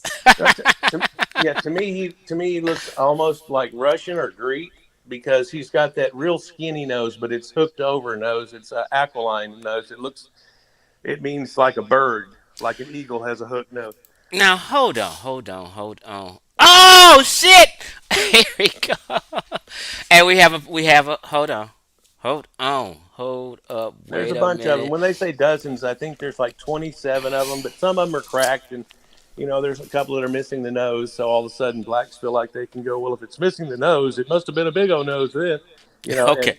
So, so we have another guest here, Neptunes. Omar Torah, can you hear me? And how are you doing? How are you, Chief X? I'm Oh, good. I'm I- very good. I'm doing very good. I'm glad you came on. Thank you, Just thank you, to thank you. share and spread some information and give your opinion. I really appreciate it. Anything you Thank want you. to add or say, Omar? Yeah, yeah. I just want to add something. I just want to ask the gentleman with us, sure. what he think. He think like these people were type like Nordic people they used to live in Egypt. Because if they were Nordic, I feel like they would struggle a lot to live in this heat. Okay. They Well, will have problem dealing with this 12 months a year sunny. You know what okay. I mean? Yeah. Let me But when address. it comes to color, eyes color, like I don't know if you've been in Egypt or not, but Yeah, Have twice. But a really high cities with a high number of people have green eyes and light blue eyes, not like really blue, but I mean between green and blue, yeah, especially in Mansoura and El Sharqiya, North Egypt. yeah, mainly in Coptics and So stuff too. Yeah. yeah, Coptic, even Muslims, not just Coptic, even Muslims, you found Well, there's a Muslims reason with that's still in Hey, Muslims and used to pause be real in quick. Yemen too. Pause real quick, y'all. Yeah. Audience, I'm about to mute my mic, so I'm letting you know I'm muting it. So let me know if the audio's better after right now. So I'm gonna mute my mic Oh, I may be overriding it. Yeah. and let them continue to talk. Go ahead. yeah, I just want to say, just saying that if you have blue eyes, if you're thinking that these foreigners have blue eyes or green eyes or colored eyes, that's meaning these people from Europe or Nordic. This is really wrong. Like this is totally wrong. Because even in Egypt now, like if you know, like after genetics, we find like modern Egyptian they have more sub-Saharan admixture, and we still have a lot of people with colored eyes. Not like Europe percentagely, but you find like thousands of people with green and light eyes. But in Right. You've got another a lot thing, you more have to sub-Saharan know that admix into them and everything. Would you like me to address any of your questions? You're getting to like 6 or 8 or 9 topics here, and I can probably alleviate a few of them pretty quick. no, it's okay. But I mean, like I just want to know what you think. Do you have idea like, oh, these people were Nordic type of people, or which these No, people it doesn't were? work out that way. If you know anything about like the last ice age and more history than Egyptian history, but all history and the way it goes back and how they found things that go back into the last ice age now, you'd realize that the ice shelf was down onto people, and what you would consider Nordics now would have been on top of 2 miles thick of ice. So there really wasn't anybody that you would call a Nordic because they weren't in the Nordics. They were actually in the Middle East at that time, such as the Yamnaya culture and other people. And at one time they called them Aryans. And I don't want to get all off into that very freaky right now, but understand that if some of those people stayed up there and some of those other people ended up getting with a culture called the Natufians and coming down south, they come around the Mediterranean, and there's nothing to stop them from continuing around the Mediterranean and or up the Nile. And so it may not be that you'd look at it as truth as saying they're Nordics. I'm not saying that. I said they have an appearance that you would say goes on that because people are always against that and what the original phenotype of these Egyptians, especially the nobility, might have been. And we can tell from those pictures there that it's a little bit different than what you see in a modern Egypt today, just like demographics have changed everywhere on the planet from the time that we're talking about. Yeah, Do you but follow me? genetic wise, it just don't make sense because when we did the DNA test on mummies, if you just found out that the autosoma have three components, that Natufians, like Natufians, and Iranian farmers and Anatolian farmers. We don't have any Yamana in ancient Egypt or modern Egyptian. They have zero Yamana. So that's a Okay, point. Second point, the so you're saying mutation of the color eyes change. This mutation, it carried up with Anatolian farmers when they came to Egypt. So it's really easy to find people with colored eyes in Egypt, in Upper Egypt and Lower Egypt. So it's not like Aryans or Yeah, all these type of people. It's so easy to find these people in the Middle East. Some of them have colored eyes and light skin normally. They don't it? have to be these Okay, people, Yamana people or old European people or whatever, because in North Africa and Middle East, Levant, it's so easy to find a light skinned people with these kind of mutation in that time. That's sure. it. Like look at Libyans from back in the day and stuff, and the way they portray them. So let me discuss some other part of this too. You always see the males in red ochre, and you see the females in a pale color. You can pull up any picture of a wall, and very rarely will you find females that are not yellow ochre. Sometimes you'll see them slightly mixed, but that's whenever they're actually in action or doing something important. And you can, in fact, see them represented multiple times on the wall as light, light, light, and then red ochre also. Why? Because in this scene, she's acting something out where she's giving to the gods or doing something weird. But red ochre males and pale females is nothing unique to Egypt. For if you look in old Minoan art, that's what you see. If you look in Etruscan art, the people before the Romans, that is red ochre males and pale females. So was the Sumerians. So was Persia. So was northern India. So were the Mitanni and the people of ancient Anatolia. And so were the Greeks on all of their pottery. These people back then only had about 6 colors going on. And males to this day will naturally be a little darker than females. But back then, Caucasians had this edict where they kept their women pale, and they didn't have to work and toil as much once they got this shit all kicking good. And so the women were able to be much paler than men. And you can see that reflected in this art. Blacks never want to show any of the art that'll show a female into it because they would feel like they'd have to answer to that. And the answer is she's just out of the sun more. No, I agree with you. And peace, Chief X. Thank you for having me here. I agree. To edify, they had a color cast, pharaoh cast system for sure. Yeah. And the Pharaoh probably wouldn't get dark, but they show him dark all the time. Why? Because he's in action. He's making it all happen. But Donald Trump isn't real dark, even though he goes and plays golf. Of course, if Donald Trump was wearing a skirt or nothing but a pair of shorts all day and out in the sun all day, he'd probably get extremely freckled, but he'd get dark too. Hey, Shawal, where are you from, and how you doing? Man, hey, shalom, peace and harmony and blessings to all. I was born in Guatemala City, Guatemala, but I'm right now in Nashville, Tennessee. Cool. So do you follow my stream sometimes? You just Oh yeah, very very entertaining, very raw, real. I love the challenging the certainties at all times. That's what I'm about. Is constantly sharpening the sword. The more you don't know, the more you don't know, and the more you don't even know. I'm here to because I know hopping on here, I'm going to bring a lot of views to the table because I've been deplatformed and censored for a long time. Because I love the discussions that you bring to the table, Chief X. Not only that, but studying the anthropology, the archaeology.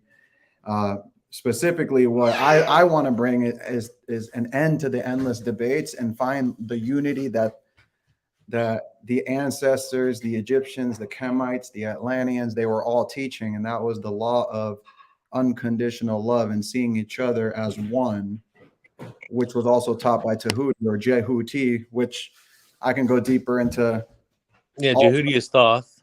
I can go deeper into how also that same consciousness was also over into the Americas, hence the mounds that you see in the Americas, and all a mixed group of people also built that as well, because I believe that the yin and yang, the extremes of the black and the white duality biases that we're caught up in looking through has separated ourselves, and we're now caught up in this division on race, color, religion, programming, and biases that keep us separate from the truth that we are all connected to the source, the prime creator, God, whatever you want to call it is fine.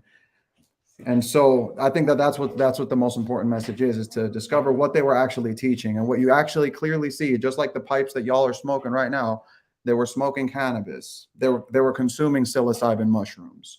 They were consuming the DMT lotus containing plants. They were connecting to earth and the source, and they were connecting to the energy and the electromagnets of the earth, building free energy societies, golden age utopian societies so before you the you fall. so you kind of embrace Hinduism, Hindu concepts and The, ideologies. all of them. Just I find the golden thread amongst all the spiritual systems, and I find the ones that are following universal laws and natural laws, and I cast down man-made laws and doctrines. Okay, oh, I wonder, Omar, are you where do you live at, Omar? And do you speak another language? And if so, what is that language? I speak Arabic, a little bit of German and English. You said Arabic and English. Yeah, and a little bit of German, yeah. So you're are you Egyptian? Yeah, I'm Egyptian, yeah. Where do you live? I live in the UK right now. Okay, cool. But Is there any? I studied history in Egypt for 4 years, so I have an idea about what's happened. Uh, It's just, the topic that you were talking about Chief X, about North Africa. I'll be honest with you, I didn't join. I was working. I just came like 20 minutes before I came in. But most of the everything that you say, I agree with. To be honest with you, and I appreciate you. You in America, one of the few people saying the truth. You know what I mean? It's really hard between a lot of people that are brainwashing, saying lies to just hustle. You know what I mean? I So, appreciate do you that. do you have a message that you want to send out to Afrocentrics about your people's I don't history? know if you know, there's one guy from UK. I don't know if you heard about him. I don't know his name. He did some mad videos in Egypt literally last week. He stepped on some ancient places, and he took a group of people and they stayed the night inside one of the pyramids, and that was really illegal. And now I think the government are moving on, and he might get banned from coming to Egypt and doing any trips. So I think the government is starting waking up of these people who disrespecting. Because you know what he did? He literally told one of the guys, like, you Arab, you fake Egyptian, like, why you talking to me? Like, he was really disrespectful. You know what I mean? Like, even if you come to Egypt and you just doing the tour and you just leave, but these people, they literally annoy the European tourists. They talk to them in bad way. Even the Egyptians, you know what I mean? Even like the people who live in the land, they're like, you Arabs, you don't belong to. You're not real Africans. You know what I mean? It's really racist. And when you talk to them and you told them like that's racist because you're racist to North African, they're like, no, I'm black. I can't be racist.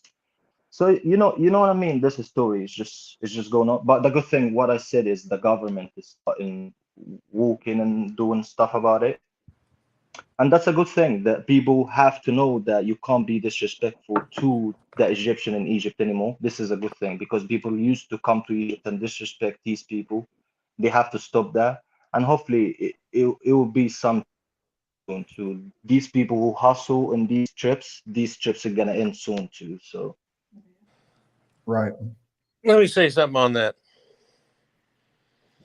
Blacks in America seem to be trained to think that everything's either black or white, and they're trained to think of the Caucasians that are currently propping them up on a daily basis as an enemy. And they think the whole world's that way. And if anybody's got a tan, then they must be black.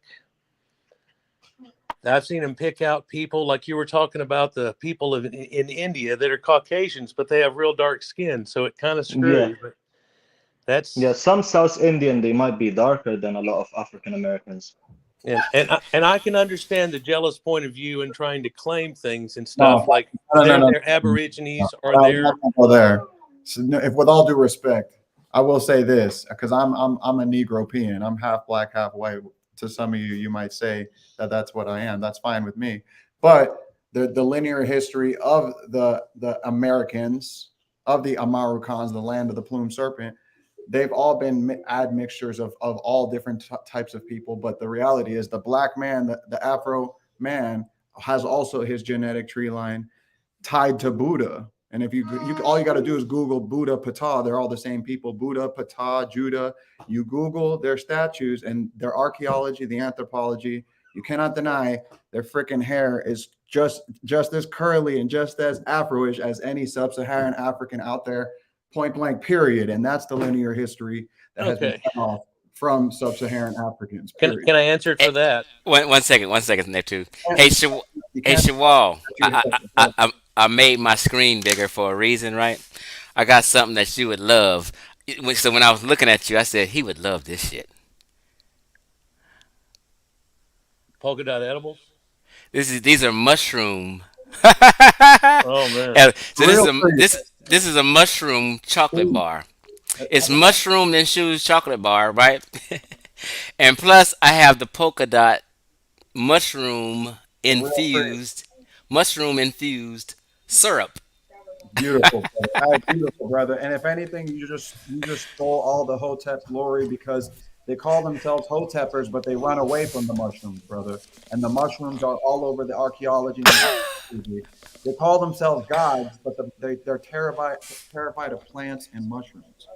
Yeah, the Phrygians had red caps, and that goes with the red cap mushrooms. And I've got videos about all that. Let me touch upon your Buddha statement here for just a moment, if I can. Gautama Buddha was a red-headed man with blue eyes, and they know that. And actually, He was a lot of people. He incarnates as many people. no, no, no, no. Listen to me. All is Buddha, brother. You're smoking a cigarette right now, trying to have a conversation with me, and you're drifting already. You're already operating from the sub-astral planes of reality. You got rat poison literally going straight into your lungs, and you're over here talking about the red-haired Buddha. All you got to do is talk about is and Google Black Buddha, and you'll find the exact kinky curly hairs of the Black American woman, man, woman, and child, which Okay, means let me that see if I can make a that's statement brother. without you interrupting Buddha, this next all time. is Buddha. No, no, no. You're saying a false universal doctrine. I'm not going to You're allow. saying a false universal No, all doctrine is Buddha. while you're All is trying to Buddha. act like you're All is true Buddha. man. I'm not gonna sit here and argue with the I'm devil. not going to argue with you either, dude. I'm gonna sit here and tell you the truth that all is Buddha, all is connected, and that's what Buddha and Ptah taught.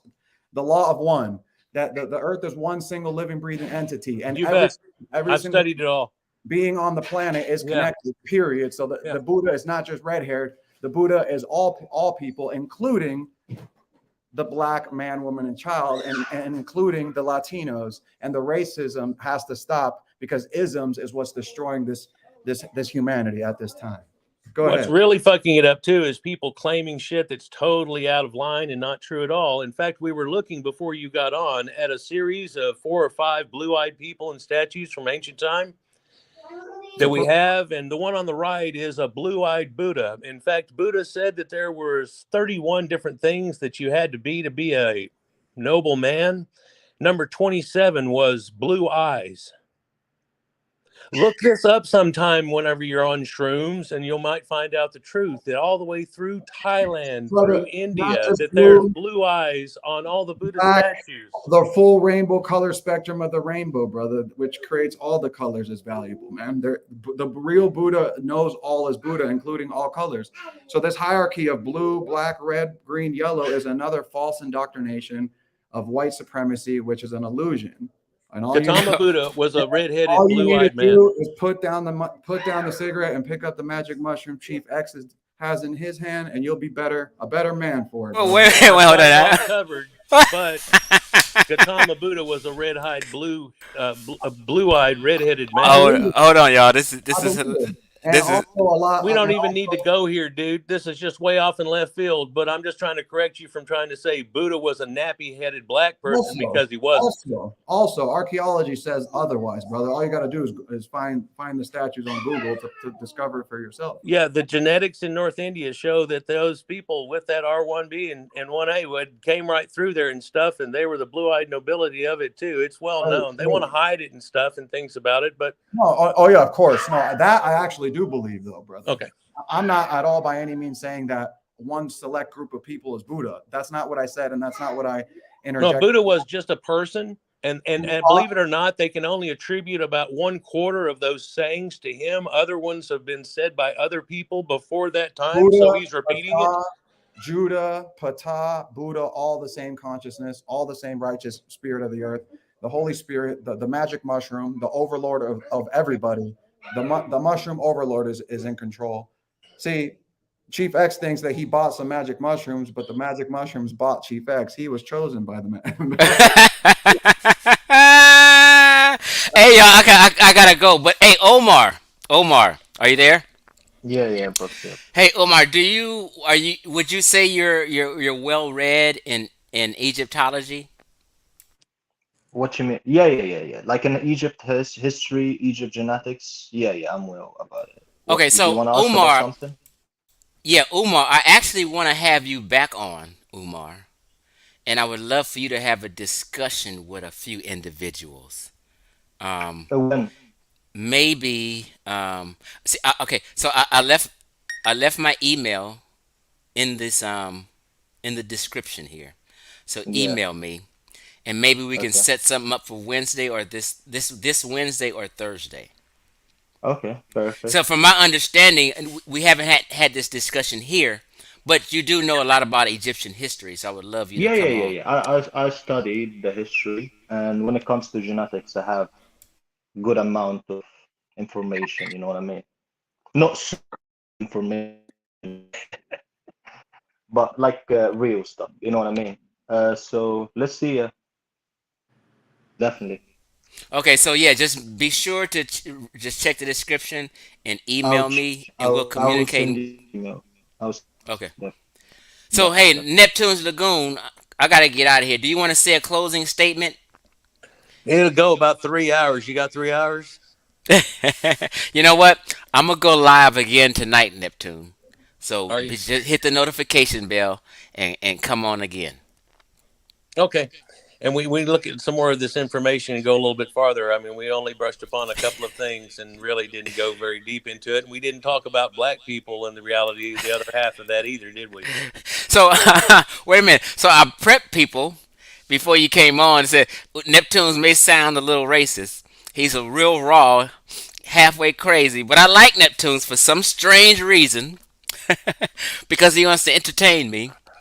We But get along with the truth, man. And you know, it's what it is. I got much respect for you for going up against these silly motherfuckers that are lying like crazy. It's silly. It's going to be a joke for generations and generations if they quit now. right. I agree with you, Neptune. So Shawal, you have any last closing words? Yes, I do. And the Buddha was not meditating under a Bodhi tree like that was rewritten. He was meditating under the mushroom. All you got to do is look at the anthropology and the archaeology, and you see a mushroom. And you I'll get, agree with you on that one too. He was a redheaded, blue-eyed guy that was on mushrooms, and he found God inside himself. Hey Shawal, some people I can show you say pictures of him where he's redheaded and showing the brother, sacred symbols. I believe you just as much as I can show you the Black Buddha as well. You know, You can't show me a black one. You can show me one with curly hair, but I can show you a blonde kid with that curly of a hair. You're misconstruing a few things. I have a son that looks exactly like that. I'll show you right now. So don't play with me. What? Over Yeah, here. you've got curly hair too, but you know, well, I guess you're admixed somewhat. I'm the least racist person in this whole thing because I'm all of you. So I have no bias at all. So all right. But let me get out of here. I appreciate y'all. I'm gonna go live again tonight, so stay tuned, Shawal and Neptune. Peace. Hey, information man, you can hit the link. I put the link in the chat if you have something you want to get off real quick. Um,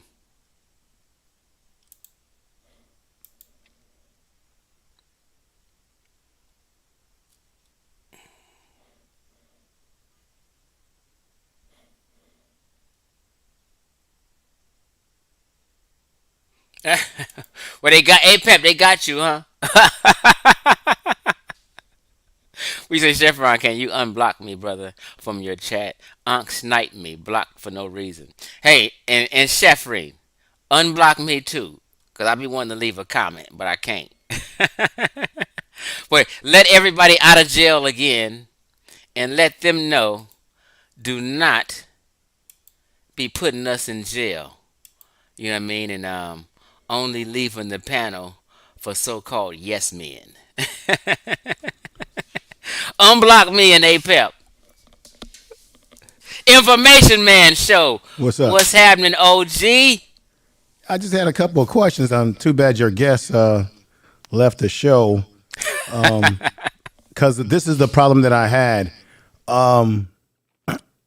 Maybe I'm wrong, maybe I'm right, but your guest appears to me to want to make everything in the globe Eurocentric, as if black people or even other people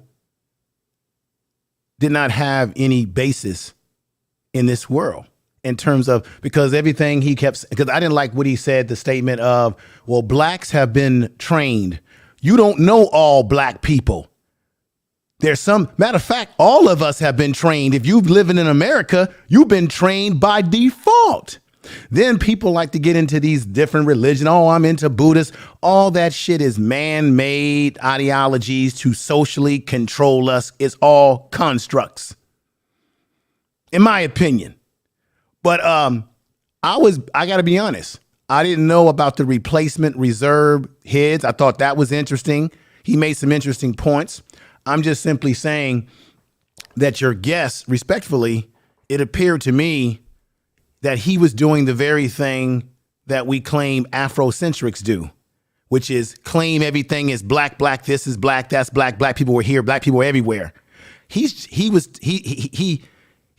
well, I could tell he was well read, he's well studied in what he's talking about, but you can make an argument that he's doing the same thing that Afrocentrics do. He's doing a Eurocentric thing, which, by the way, Chief X, when we went to school, the stuff that he was talking about, that's what they taught us in school, that everything in the world was created by white people, by Europeans. So I'm not trying to be a tit for tat here, but some of what he was saying has the same sort of perspective that you would call Afrocentrics, making Right. So everything in this white. community, we made a term.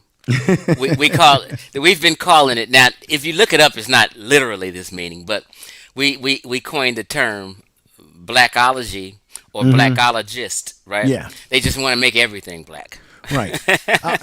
Look, I'll be fair here. I think that you can find all different types of looking people all over the world. You have people in the continent of Africa, you know this, who are called are albino. So we don't know how our genes will pop our children out. Me and you can have a child, and how do you explain black people who have a child and they both have brown eyes, but the child has blue eyes, right? Because there may be something in that genome pool. So we're all mixed up at the end of the day. Ain't nobody pure on this planet, right? Or on this place we call America. So all different groups have intermixed with each other, which could be the reason why you would have Egyptians potentially that would have either blue eyes, brown eyes, whatever it may be. But at the end of the day, do we disregard the imprint that dark-skinned Africans have placed on this earth, our imprint, by saying, well, nah, that's not black, or what's black and what's not black, Chief X? What can we claim? We know we come from West Africa, black people in America. We're not from North Africa. I get all of that. But what can we claim? And when I say that, I'm saying having black people as a group of people, or Africans, haven't they had some presence outside of the continent and had some influence? I'll mute my mic and listen.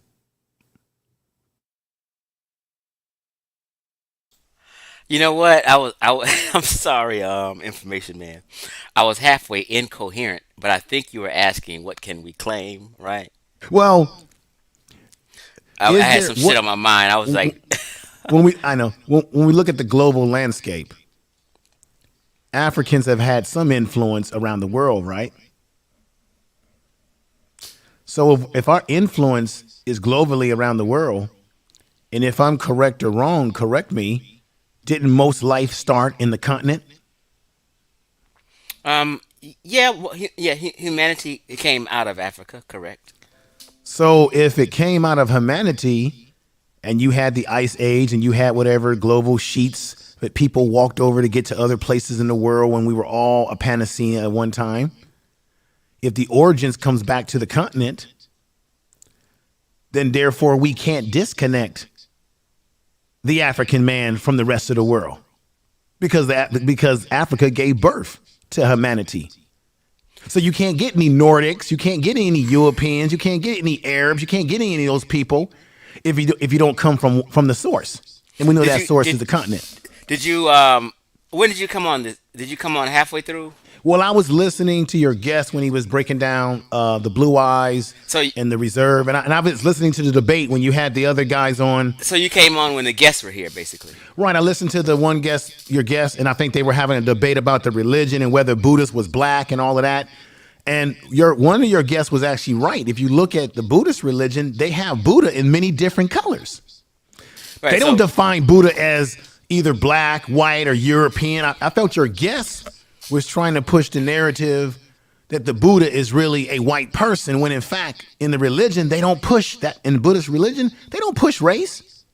So They push constructs. Just to That concept clarify, of being black, white, red, whatever Buddha. yeah. So to clarify, the guy Shawwal that came on, who was a biracial, Yeah.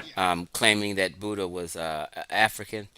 Now, See, I'm not I even claiming that. I'm just right. saying that they So come in different colors. right. So I totally disagree with him. I just didn't feel like having that discussion right here. Right, But right. on Buddha's head, right?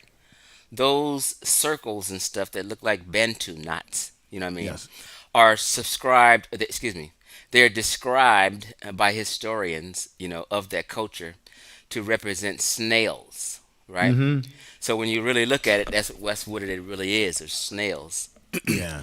From up Yeah. under a tree or something. The mythological story goes, he was sitting under the tree and some squirrels, not squirrels, snails on his Right. head, and that's what Right. they represent. Okay, So brother. I do not think Buddha was African or black. Right. I'm gonna get off, but yeah, that's my point. If you look at, there's all different. Matter of fact, let me just say this. This is why people will say what that guy said. Because if you go to any country in the world that practices that religion, they will have a Buddha that reflects the people. You've said this yourself. People make statues Right, that right. reflect who they are. Correct. So when we talk about a black Jesus versus a white Jesus, everybody does it, right? Everyone does something to reflect because it's about trying to empower yourself spiritually, mentally, physically, what have you. So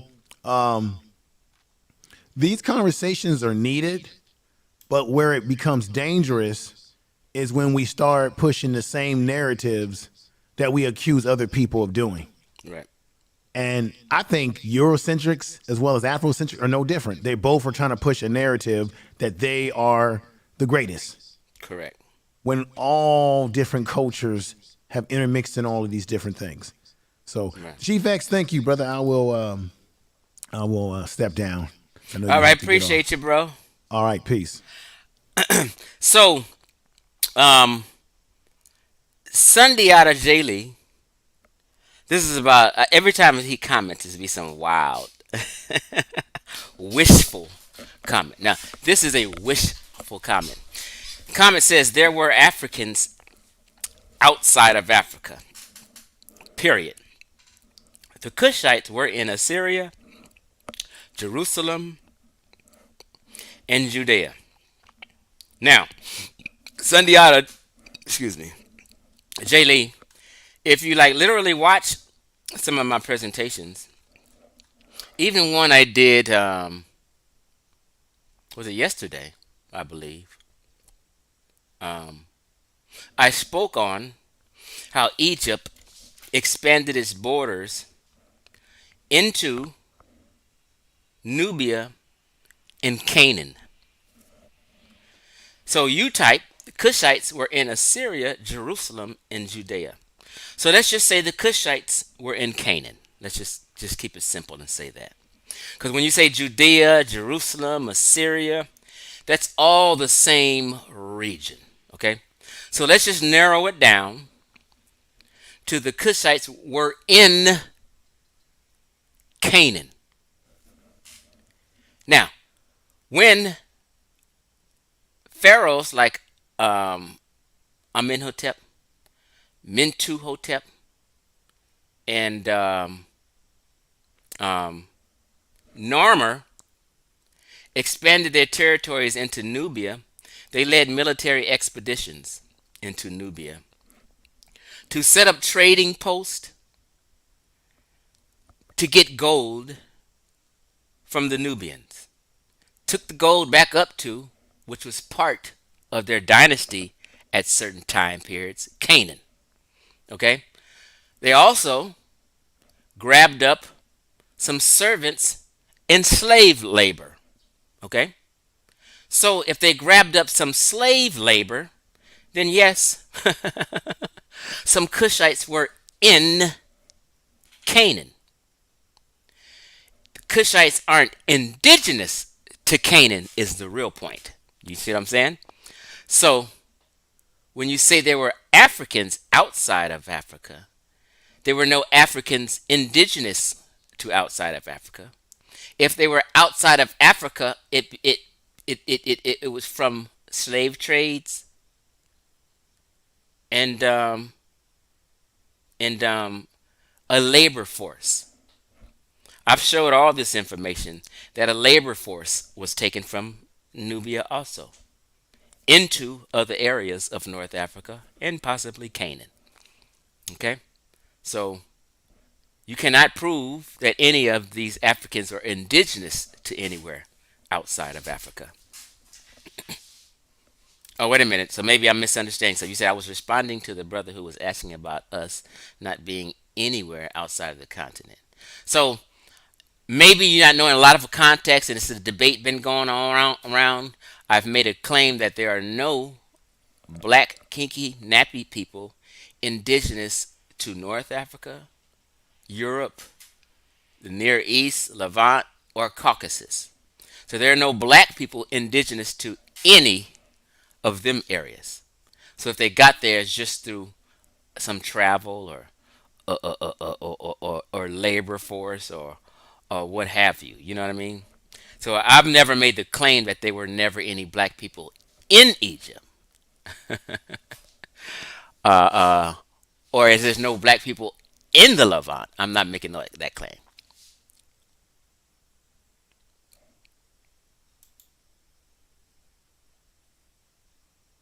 Okay, so okay, Sandiata, I hear you.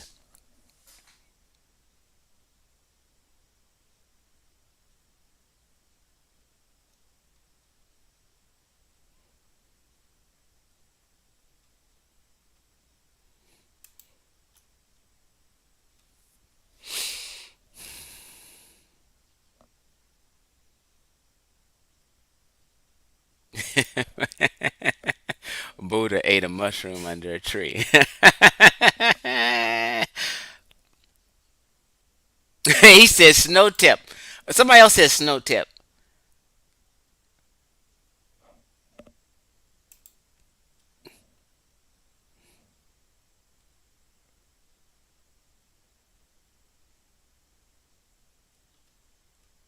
So, just a review before I get out of here, just a review on what we spoke about today. I had showed, if you missed it, rewind this sucker back all the way to the beginning, right? So I was showing that North Africans as well as Europeans and Asians have way more Neanderthal DNA than sub-Saharan Africans. We are found to have a tinge of it, but we don't have much because I've come to the conclusion that sub-Saharan Africans never left outside of Africa.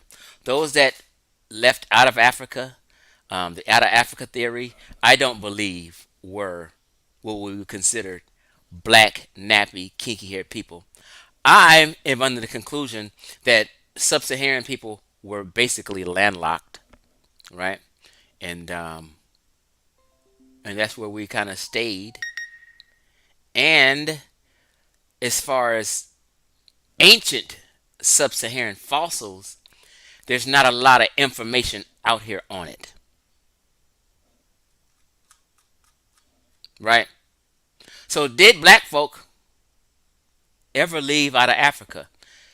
Are black, nappy, kinky haired folk in sub Saharan Africa younger than what is pushed, right?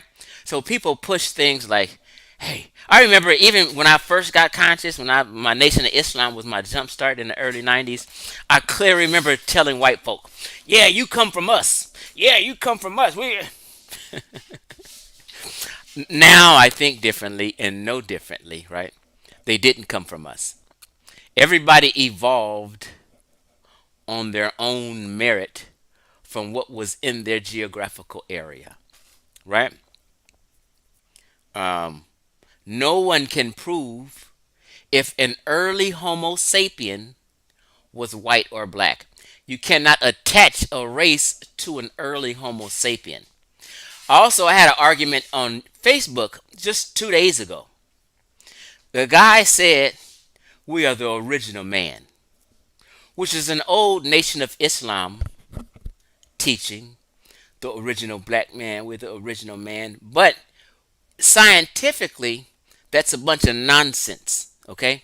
Because we're not the original man, because there were men and women before us, which equates to archaic humans. Homo Neanderthal, we already discussed Homo means human. So Neanderthals are human, Homo erectus are humans, Homo habilis are humans, right? So these Homo erectus, Homo Neanderthals can't be considered black or white.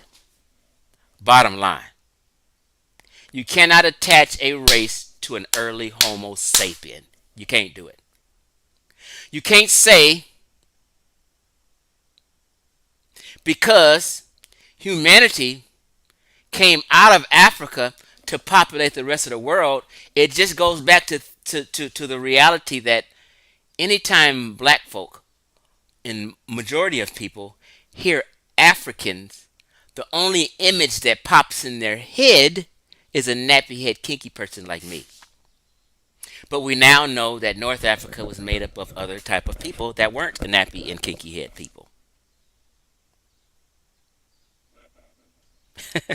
Who's been there for 20,000 years for sure. I say 30,000. There's some scientists who even say 60,000. But whichever number we use, it clearly shows during that period of the nation state Egypt, which started in 3100 BC up until now, is when pre-dynastic, excuse me, the first dynasty jumped off 3100 BC. We know for sure that what Egypt put down, the monuments, the Sphinx, the temples, the carvings, and all that, was done by a people who are genetically West, excuse me, North African with genetic affinities to the Near East, Anatolia, all across North Africa. Hey, it wasn't black folk. That's what we do know from all the information we have. And East Africans are goddamn so mixed up. And I was going through um, this article of the different tribes that would be considered in Sudan.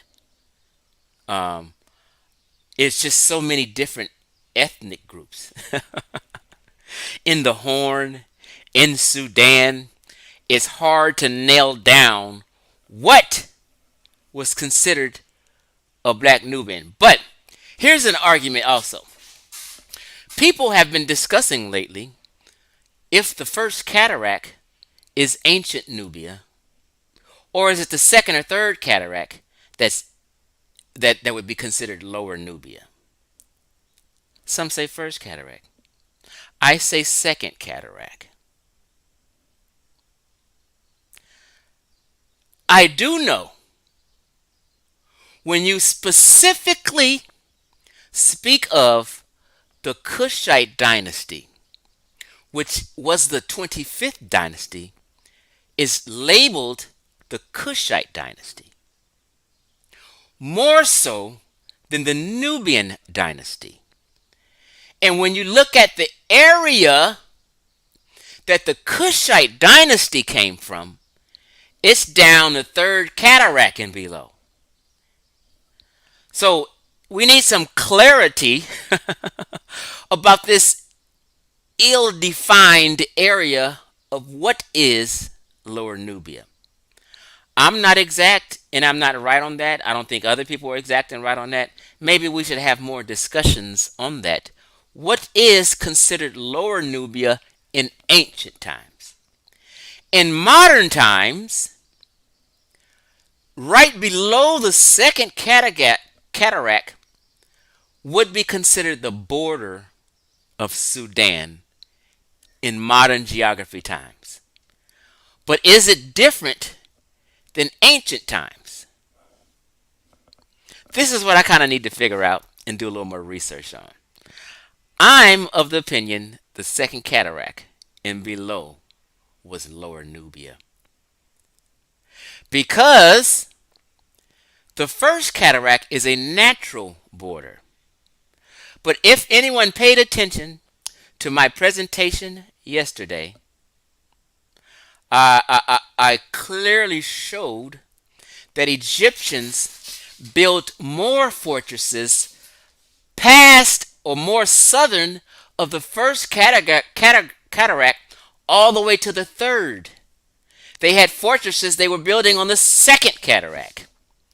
So if they were in between the first and second cataract running shit, that was their area, in my opinion. Okay, so I gotta get out of here. I'm hungry. I haven't eaten nothing all day. And wait a minute, what are they talking about in the chat?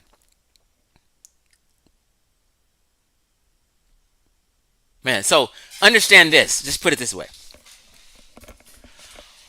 All of sub-Saharan Africa in general was cut off. I'm talking about during historic times. Fuck this prehistory shit right now. During historic times,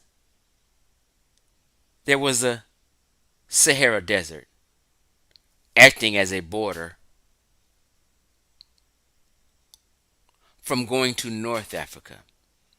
And if people are out here acting dumb, like they don't, that like in thinking, people can just walk through the Sahara and survive in modern times or ancient times, they're confused and lying. This white lady, these Afrocentrics been showing, talking about, hey, well, they was just crossing Sahara like willy-nilly, is full of shit. I clearly showed in modern times, even with motor vehicles, these people are dying trying to cross the Sahara Desert. So in ancient times, you know it was impossible if they can't do it in modern times. Stop the cap.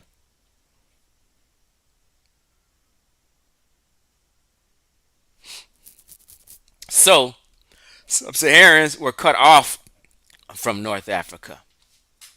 The geography, excuse me, is simply different.